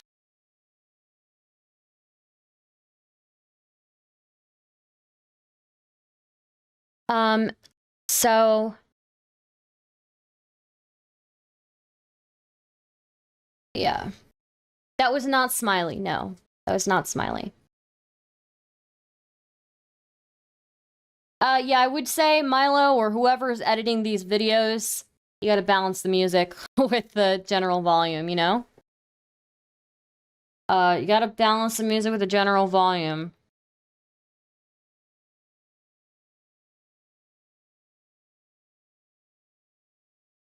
So, there's Max. Max, 19 years old at the time of his grooming experience, heard Ali claim in a Twitter space on April 7th, 2023, that his predatory gay behavior was in the past. It came as a surprise to Max because Ali had been messaging him that very same day, Good Friday, 2023, 3 days ago. Max is a lifelong Ye fan who wanted to volunteer on Ye 24 to help bring Christianity to right-wing politics. Ali was more interested in finding out Max's race, getting photographs of him, and suggesting that they meet for sex. Max reveals that Ali shared private information about Ye, including the allegation that Ye is easily tempted sexually, uses Ye, Nick Fuentes, and America First by name to coerce young men into meeting him for sex. 3, claimed that Ye uses their phone calls as inspiration in his lyrics. I then in 2020 decided to become Catholic. And so, showing stuff from 2017 and 2018, acting like the accuser, trying to throw my sexual activity. I lived a sexually liberated life. I drank alcohol. I did all kinds of other stuff that 99% of the people on this voice is Ollie Alexander's voice, by the way. On this call do. What you won't find is an accuser. What you won't find is proof.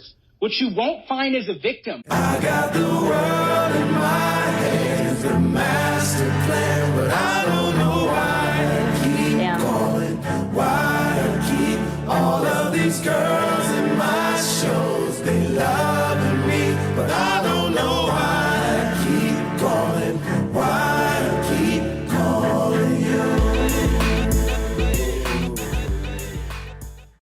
My name is Max, and Ali Alexander messaged me on Good Friday of this year, 2023.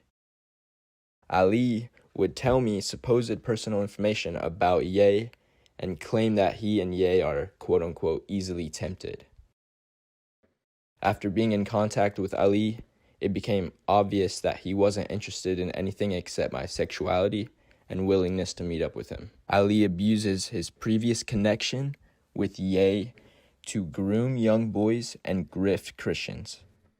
I've given permission for these messages to be shared because I was shocked he would try to claim he is a born-again Christian and this behavior is in the past when it is still happening today.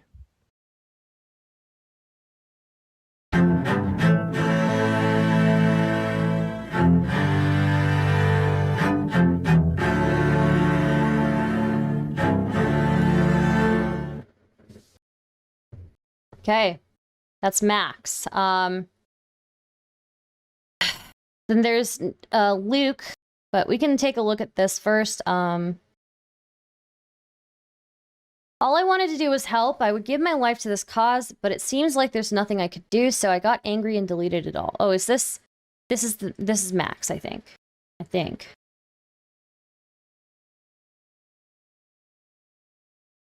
Lou, no, some of them are 15. Some of them are 15.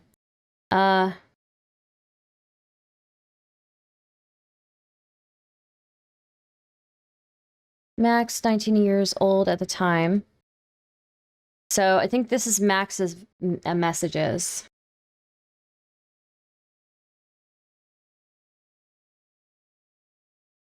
People like to talk in riddles or act like they are a gift to the planet instead of just demonstrating why I need them, or could use them, or how loyal they are or aren't, or where I should plug them in.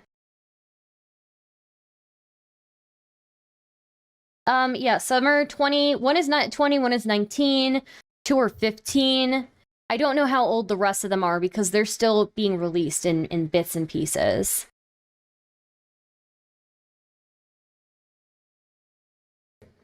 The commendation is meh. You think lowly of the class of people I roll with or too highly of yourself. That's all I knew about you is that you might have good hair. You said a lot without ever saying anything, and that's fine. Everyone's not as social as me. People develop. I was trying to be kind instead of blunt like I am now. It was a hint to be more transparent with me.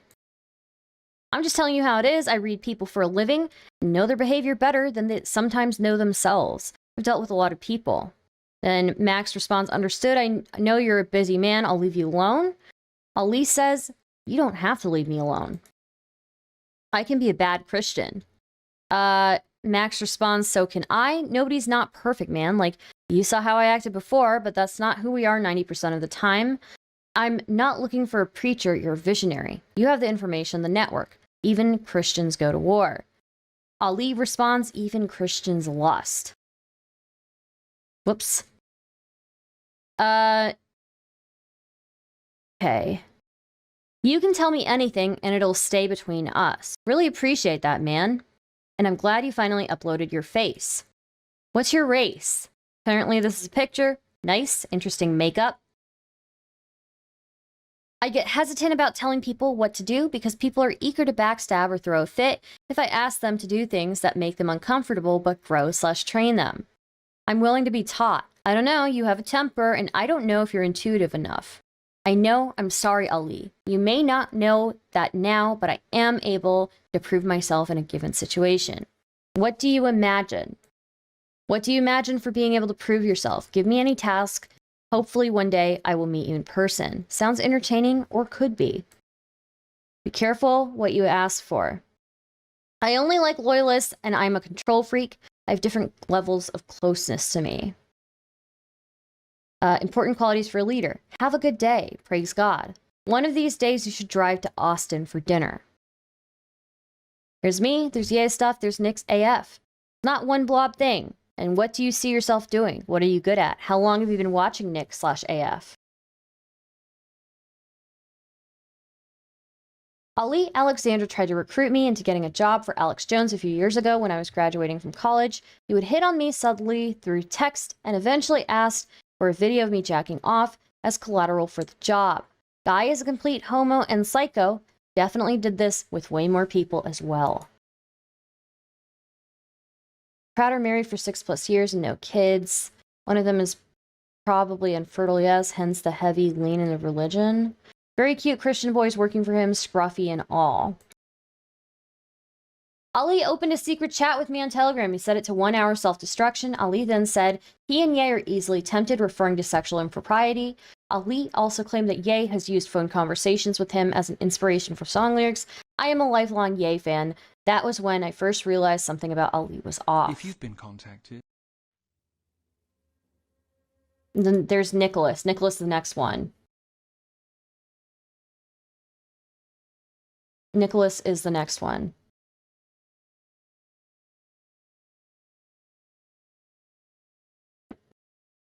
I think part of the issue is that, Ali is holding these job offers as incentive to these boys.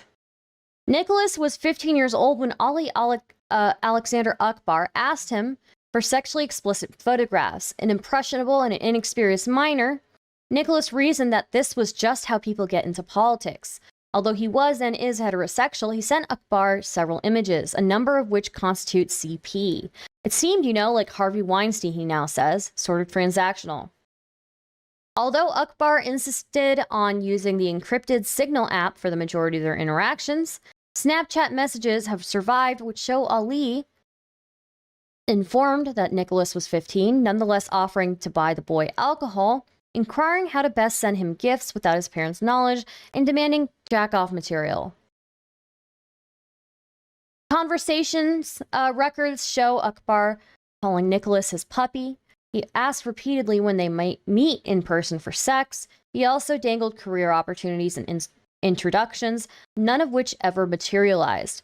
Nicholas, who is now 21 years old and a high-profile America First supporter, confirmed their veracity and the facts of our story, including his age at the time the offenses were committed. For 6 years, Nicholas has remained silent, fearing retribution from Ali Alexander Akbar, threatened by Ali's demands for obedience and attention, and in particular by references Ali made to actions he could take that would make your family go, what the fuck? There's no statute of limitations on offenses of this nature in Texas, where Akbar was living at the time, nor in Colorado, where Nicholas resided. Emboldened by the Ali files, Nicholas has resolved to file a police report. Okay, let's watch this.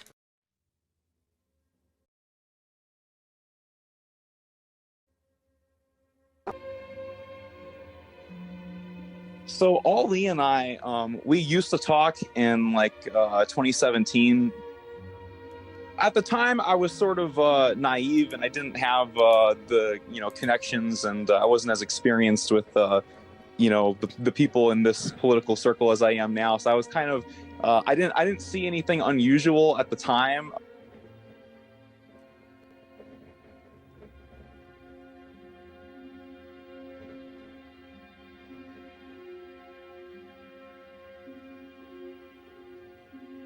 In 2017, Ali was, talking to me on Snapchat and, trying to, solicit some stuff, saying stuff like I should fly out to Texas and be his intern and tell my parents that I was going to a swim meet or something. The best way to describe it would just be sort of, inappropriate, I guess, to be talking to like a younger guy when you're, I don't know how old Ali is.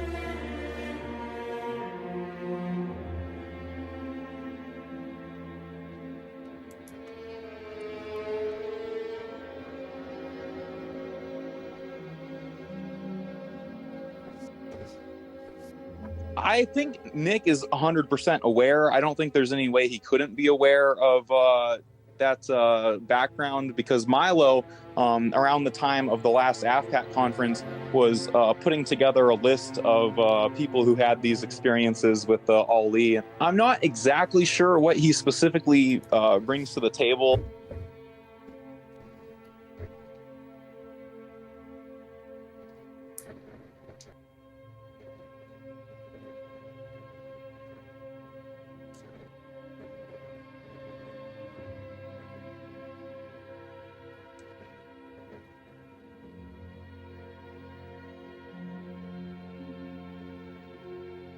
I trust that Nick knows what he's doing and that he's working with people that he needs to be working with. I can only assume there has to be something. He does have a lot of connections. I know that Ali is, very well connected. That's basically what I can assume. I don't really have a whole lot beyond that, honestly.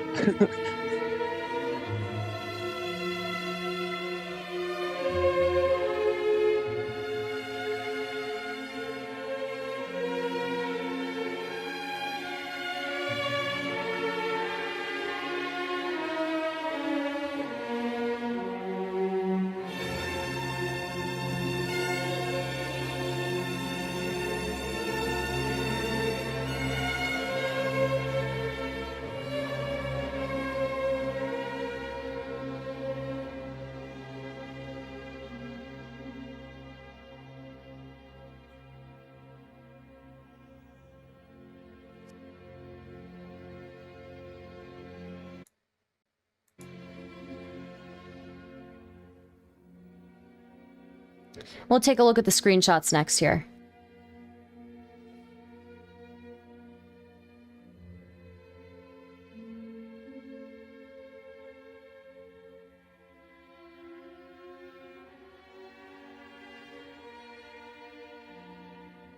You got to work with what's out there. You got to work with the people that are there.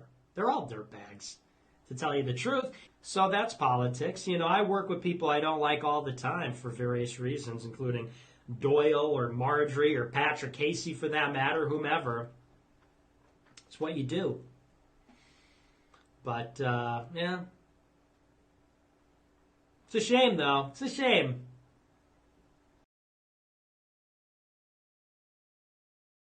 Okay. All right. Here are the Snapchats. Here, okay, who knows what this was? Ali says, do you use Cash App or Venmo? The only discrete ordering method I have is the Wish app. I can order anything on that. I'm going to come to CO 17th through 19th if you're game. Ali says better. Nicholas says, yeah, hopefully Milo comes back to Colorado. I missed it last time. Ali says, doing Cali September 24th through 27, Berkeley Free Speech Week. Nicholas says, oh yeah, I bet I can fly out to that one. Are you going? Ali says, yes, sir. Probably speaking on one of the days. Nicholas says, heck yeah. Hope to see you there. That should be a blast. Ali says, you should be in my entourage, haha. Nick says, all right, I'm down for that. Ali sends a drink emoji. Nicholas says, I'm 15. I'm in the 10th grade. I think I'm 5 out of 10 now, so finally taller than Tom. Oh, no, not 5 out of 10. I think I'm 5'10 now, so finally taller than Tom Cruise. Ali says, haha, cool. Thought you were older. Now I can't take you to Milo's event. Haha. Good fucker.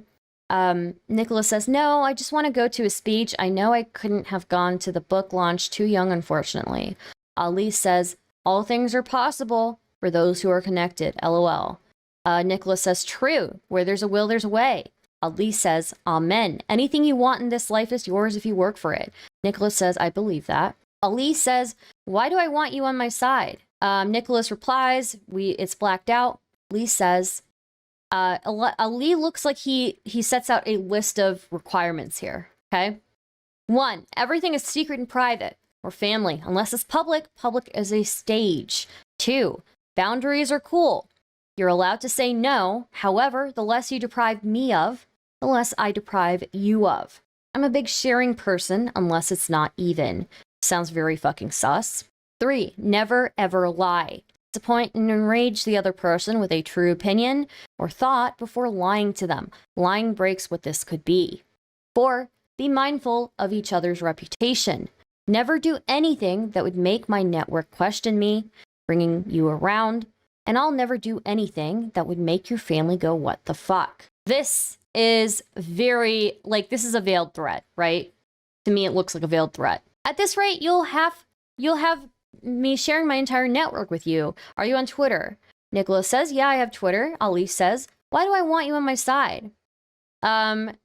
Nicholas says, my Twitter is, blacked out, and then some other stuff. Okay, this is the same one as before, but this is what happened right before. Ali says, you don't even send me videos anymore. No good jack-off material. Don't even want to be my side piece. But I understand. Nicholas replies, we don't know what it is. Ali says, wonder if you need to come hang out for a week in Texas, internship. Nicholas responds with an emoji. We don't know what that says. Ali says, when are you coming to Texas? I guess he sent a picture. He said, you're welcome. Ali says, do you use Cash App or Venmo? This is an earlier screenshot that we saw already. This is referring to the entourage thing. Rolling with me mostly. I'll have an entourage. Depends. Depends. If it's me babysitting you during the day, then no, I don't have kids. If it's something more entertaining, then maybe. All depends on what we're up to. No matter what, I'll let you meet Milo. There's probably 5 people I'll introduce to him. But who will be my arm candy, the one with me always in VIP and in and out? Well, that is to be determined by the boy who plays his cards the most correct. Always have options. Arm candy is better than babysitting. I'm not saying I'm opposed to whole time stuff, just don't want it to be boring the whole time. Nicholas says, some would call me a little bit gullible. Good idea. I meant to ask you, since I know Milo has a security detail, you do as well, right? Is that your folks? If it wasn't, Callie, we could pack heat. I don't know what the rest of that says. Alcohol emojis. Cheers. Ali says, minus saving all the alcohol offers. Nicholas says, oh, yeah, true. If you're wasted, it didn't happen. Deal. Ali says, haha, my man. Nicholas says, I've learned well. Ali says, maybe too well. You might excel at this. Nicholas says, I hope so. Joe Gallagher. After seeing what Milo has been sharing about Ali, I have to say something. I had so much respect for Ali once, but I gotta admit, Ali hit on me too. I like you, Joe. I like a lot of you. It really creeped me out. It can't be a coincidence that I was one of the youngest men in the room when it happened. I'm tired of closeted but active homosexuals posing as conservative leaders, but as Milo's example shows, you can break the chains. Joe Gallagher is the former head of Church Militant and their activism wing. I truly hope Ali finds the path to redemption. It probably goes past the Milo Clinic.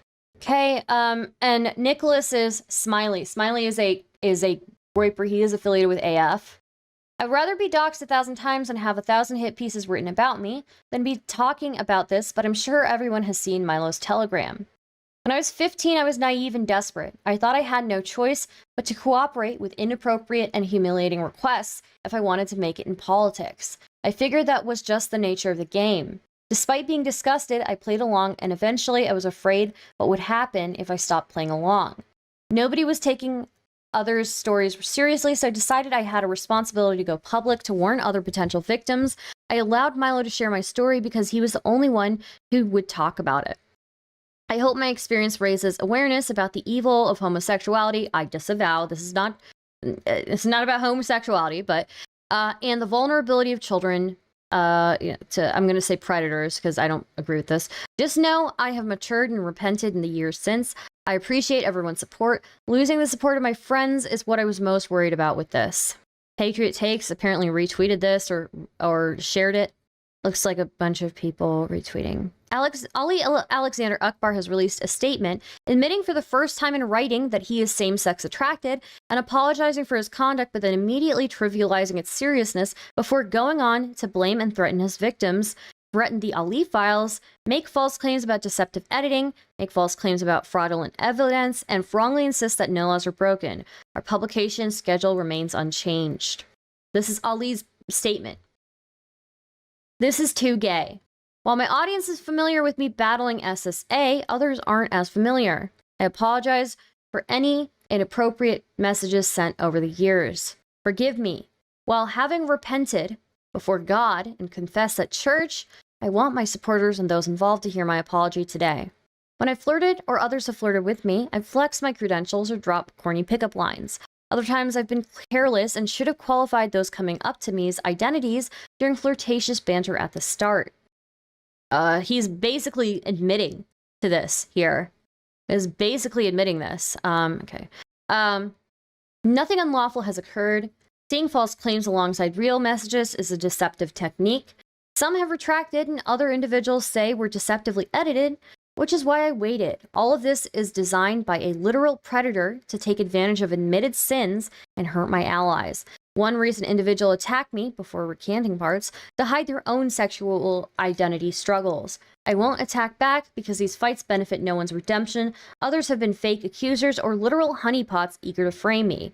If they're honeypots, doesn't that mean you fell for the honeypot?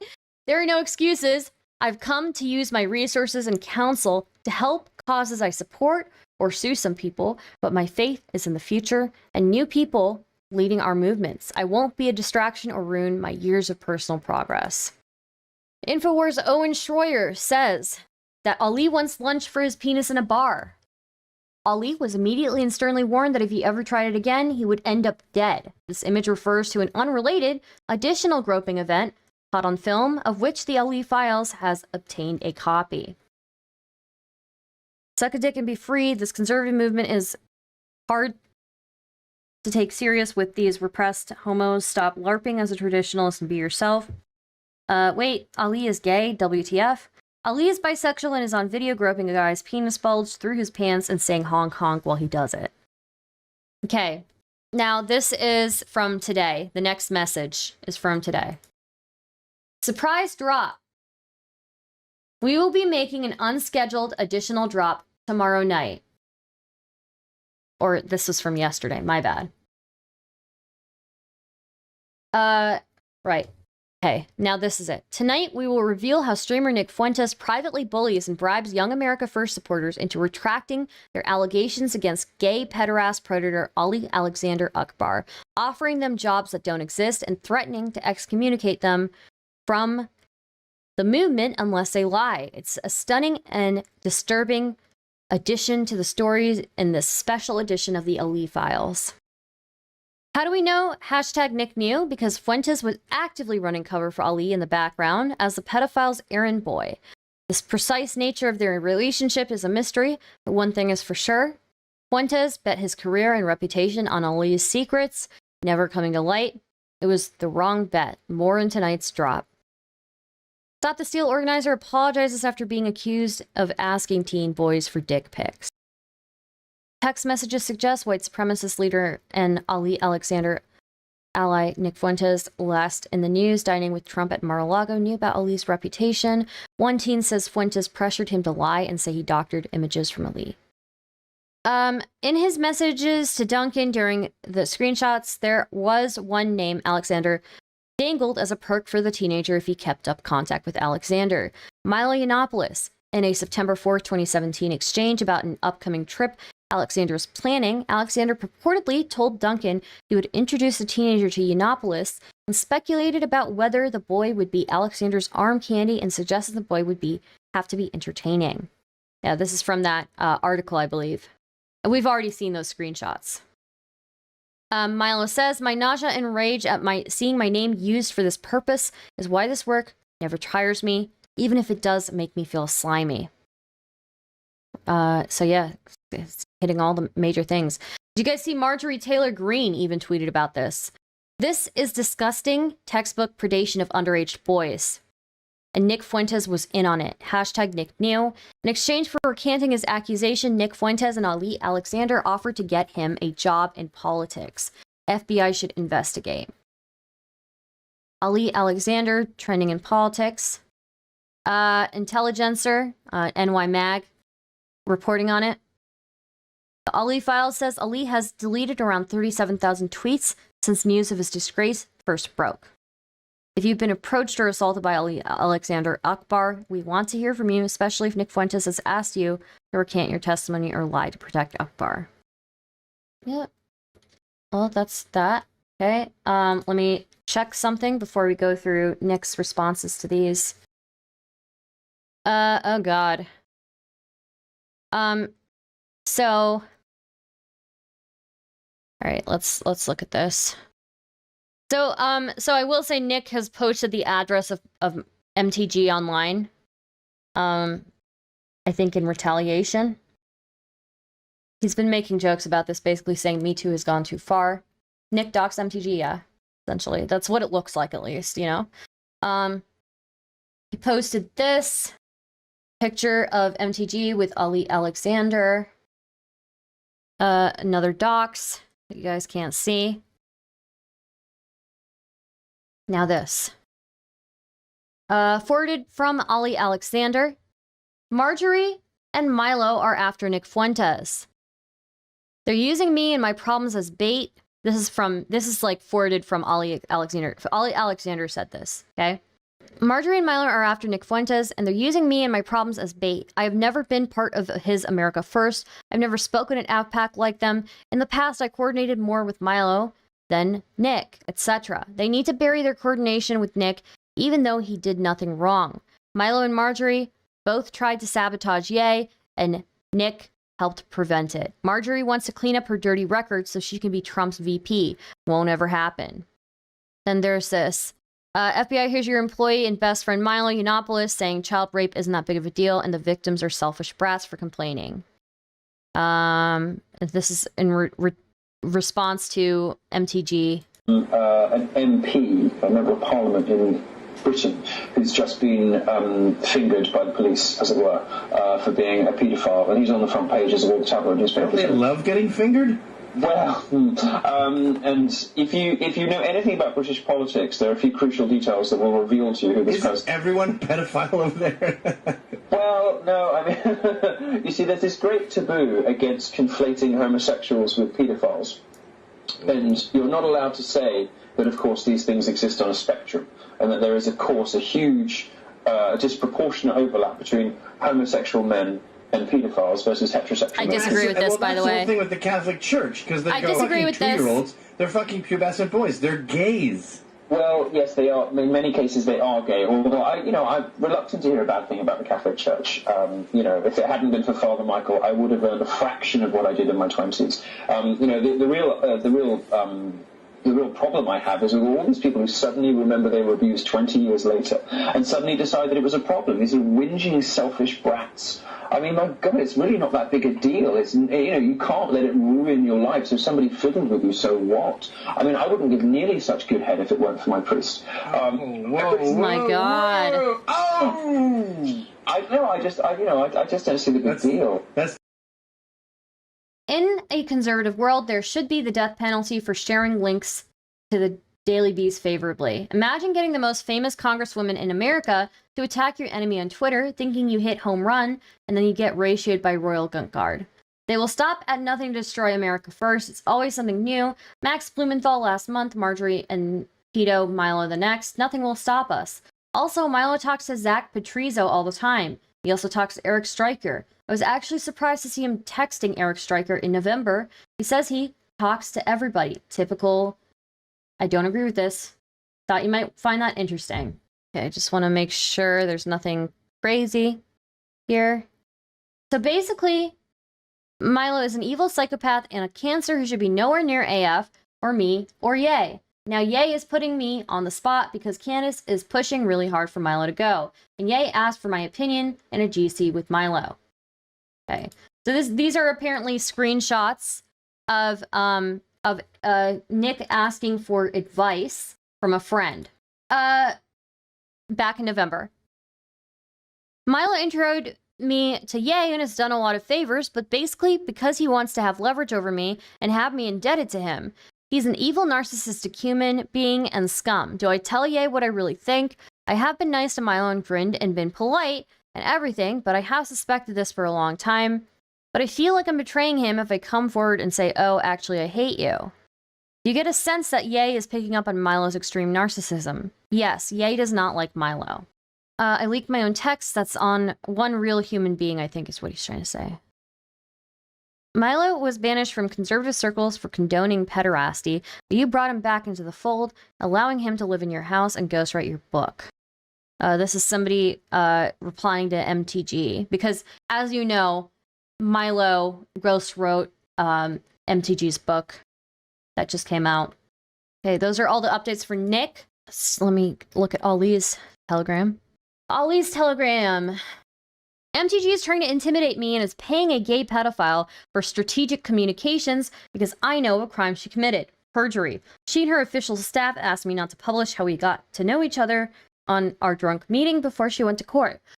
She is a dirty op playing deep state blackmail games. I spoke out against MTG's deal that cost J6 families. She then attacked me and my allies privately. Most of this was kept from the public. Recent attacks may have been organized by her. 1. Accused me of what got her consultant kicked out from the movement. 2. Couple fake info and accusers with real mistakes, no crimes. 3. Then accused me of a crime so that I cannot testify against her. All this to intimidate me when I publicly said I was going to the police because she lied under oath and faces a house ethics complaint that could see her expelled. MTG has reportedly paid Milo over $200,000 after 2 of his former staffers have credibly alleged that Milo slept with 2 minors on his 2016 tour. Oh boy, so this has become the you're a pedo, no you're a pedo fight. That's why his documentary never came out. Drugs and minors with Milo couldn't sell. Why is MTG paying pedos? Marjorie is obstructing justice knowing that I can prove her perjury. She knows damn well I cannot defend myself from every false accusation I'm facing by her paid foreign consultant, who I terminated away from Ye. On February 19, 2022, MTG was blind drunk talking shit, talk Trump, and palling around with me before her April 2022 court hearing. Marjorie and Milo are after Nick Fuentes, and they're using me and my problems as bait. I have never been in part of America First. I've never spoken an AFPAC like them. In the past, I coordinated more with Milo than with Nick, etc. They need to bury their coordination with Nick, even though he did nothing wrong.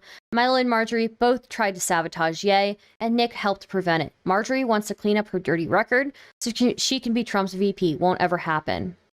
Sex addict Marjorie Greene had someone else write her book. Sex addict who is also a drunk, ask anyone in Trump politics. Marjorie Greene had someone else write her book on Christian nationalism, and they even made a Bible. Did they use the same pen she used in the divorce? She employs a public advocate for pedophilia. They're mocking you. It is just fucking drama after drama with these people, man. So when I thought I was out, I'm trying to leave peacefully and patriotically. Ask for a full transcript. Why has no one? Where's the actual authenticated evidence? I hate being lied about or set up. You cannot use jokes, lies, undisclosed ages, fake screenshots, banter, or setup except to smear my reputation. Nasty. All in due time. Father, forgive me, and then them. Okay. Let's face it.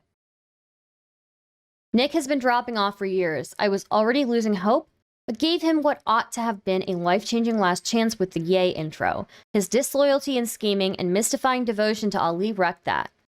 What you're seeing now is an acceleration of that decline. He sounds no more persuasive or brilliant or charismatic now than any other 24-year-old. Note also that the responses are directed entirely at producing an irrelevant keck gotcha moment and don't address the charges. The overall effect to the reader is damning. They conclude the story is true. I'm intensely sympathetic to the plight of Nick supporters who can't bear the thought of deserting him like everyone else has. I was in the same boat myself for a time, but it doesn't matter whether it's now or soon. It'll happen. This is a universally disgusting moment, so the most relatable time to throw in the towel. Ali has deleted around 37,000 tweets since the news of his disgrace first broke. Charles Johnson's thoughts and adventures. I don't know who this person is, but I know that they're like in a lot of conservative circles. If anybody knows who they are, I would like to know, because I see them in all the conservative Twitter spaces. I see them everywhere. Go to the FBI directly. Talking to my lawyer tonight about that. But seriously, I've always advised Ali to get it right with the US government. The lawyer is his mom. Okay. So that's everything so far, guys. The update from the Ali files has not come out yet. If you guys liked the content tonight, please consider subscribing and super chatting. I am not going to stay up long enough to cover the Ali files new drop unless it drops like in the next 5 minutes. But please consider giving me money. I am the only person in my sphere covering this, so I'm just saying, you know, it'd be great. I'm not going to get any recognition, but I should. True, I should. I 100% should. Everybody gave me so much shit for so long about covering things in this space. I shouted your stream out on Zonia, so I have to shout hers out on yours to not be shitty. That's okay, Glitterbell. Everybody should check out Zonia. She's pretty cool. I got so much shit from people in the lib space and in the leftist space for ever covering any of this shit, okay? And I'm just saying, it's kind of bullshit. It is kind of bullshit. I legit subbed on Twitch today because of your coverage from last night. It was rad as hell. I really appreciate that, Glitterbell.